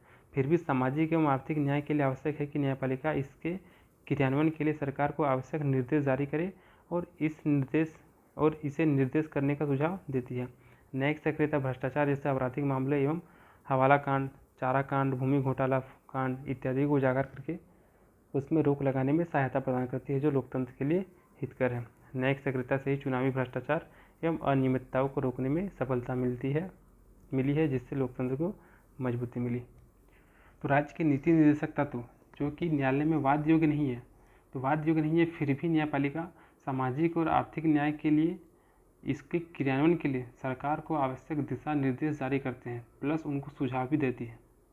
साथ ही साथ न्यायिक सक्रियता की वजह से जो भ्रष्टाचार जैसे अपराध हो रहे हैं उनके उजागर करके उस पर रोक लगाने में भी न्यायपालिका सहायता प्रदान कर रही है, जो कि लोकतंत्र के लिए काफ़ी ज़्यादा अच्छा हो जाता है। तो इस प्रकार से अगर देखा जाए तो कहीं न कहीं न्यायिक सक्रियता चुनावी भ्रष्टाचार हो गया, इन चीज़ों को रोकने में सफलता मिलती है, जो कि लोकतंत्र को और भी मजबूत करता है। यानी कि अभी तक यहाँ से यहाँ तक क्या पता चला कि न्यायिक सक्रियता संसदीय लोकतंत्र को मजबूती प्रदान करने का काम करती है, लेकिन इसकी कुछ प्रवृत्ति है जो कि संसदीय लोकतंत्र को हानि भी पहुँचाती है। जैसे न्यायपालिका का अत्यधिक गतिशील होना, यानी कि न्यायपालिका पूरी तरीके से अगर हावी है तो ऐसी स्थिति में संसदीय लोकतंत्र के प्रति जनता की आस्था कम होती है। हम लोग पिछला क्वेश्चन में भी देखे थे कि अगर न्यायपालिका ही सारा कार्य करेगी तो हम लोग फिर अपने जनप्रतिनिधि को चुनेंगे ही क्यों, और हम लोग का अट्रैक्शन किधर होगी, न्यायपालिका की तरफ होगी। तो कहने की संसदीय शासन व्यवस्था में क्वेश्चन उठने लगेगा। तो ऐसी स्थिति में जनता का जो लोकतंत्र के प्रति आस्था है वो कम होने लगेगा और लोगों की आस्था प्रतिनिधि सभा की तुलना में न्यायपालिका के प्रति अधिक बढ़ जाएगी, जो कि लोकतंत्र के लिए सही नहीं है। फिर है क्या, न्यायिक सक्रियता कार्यपालिका और विधायिका पर पूरा प्रभाव डालता है, क्योंकि न्यायिक सक्रियता के कारण विधि निर्माण में बेवजह देरी होती है और जिससे उसकी दक्षता कम होने लगेगी। और इसके अलावा मुकदमेबाजी को बढ़ावा मिलेगा और इस मुकदमेबाजी से सिर्फ कार्यपालिका और विधायिका ही नहीं बल्कि न्यायपालिका भी प्रभावित होगी, जिससे लोकतंत्र का संकलन भी अव्यवस्थित हो जाएगा। अब क्या है कि विधायिका कोई भी कानून बना रही है तो न्यायपालिका बार बार उस पर हस्तक्षेप करेगा, तो कहीं ना कहीं उस पर बेवजह उसमें देरी होगा। तो इससे विधायिका तो प्रभावित होगा ही होगा, कार्यपालिका भी प्रभावित होगा और न्यायपालिका भी प्रभावित होंगे। तो कहीं ना कहीं न्यायपालिका बहुत ज़्यादा अगर एक्टिव है तो भी दिक्कत है। हालांकि ये संसदीय शासन व्यवस्था को मजबूती प्रदान करने के लिए दिशा निर्देश भी देते हैं, यानी कि दोनों तरीके से कार्य कर रहे हैं। अगर ज़्यादा हावी हो रहा है तो कुछ नेगेटिव भी हो जा रहा है और कुछ अच्छा काम भी हो रहा है, तो कहीं ना कहीं ये द्विधारी तलवार की तरह कार्य कर रही है। तो स्पष्टता न्यायिक सक्रियता जहाँ एक और संसदीय लोकतंत्र को मजबूती प्रदान करती है तो दूसरी ओर इसके लिए घातक भी है, अर्थात यह संसदीय लोकतंत्र के लिए द्विधारी तलवार है। और इस प्रकार से ये न्यायिक सक्रियता वाला क्वेश्चन भी कंप्लीट हो गया। और इसी के साथ हम लोग का तीनों टॉपिक, एक हो गया संघीय कार्यपालिका, ये कंप्लीट हो गया। फिर दूसरा संघीय विधायिका और तीसरा न्यायपालिका।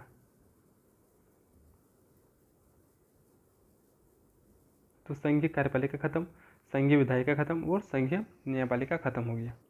और इसी के पैरेलली राज्य कार्यपालिका बाकी है, राज्य विधायिका बाकी है और राज्य न्यायपालिका है। तो ये जो राज्य वाला होगा हम लोग का, ये काफ़ी ज़्यादा छोटा पड़ेगा, तो ये भी 2 लेक्चर में लगभग ख़त्म हो जाएगा। तो अगला क्लास हम लोग का मुख्य रूप से राज्य की कार्यपालिका होगी, जिसमें हम लोग राज्यपाल के बारे में पढ़ेंगे, मुख्यमंत्री के बारे में पढ़ेंगे और मंत्रिपरिषद के बारे में पढ़ेंगे, उनकी क्या शक्ति है, क्या कार्य है।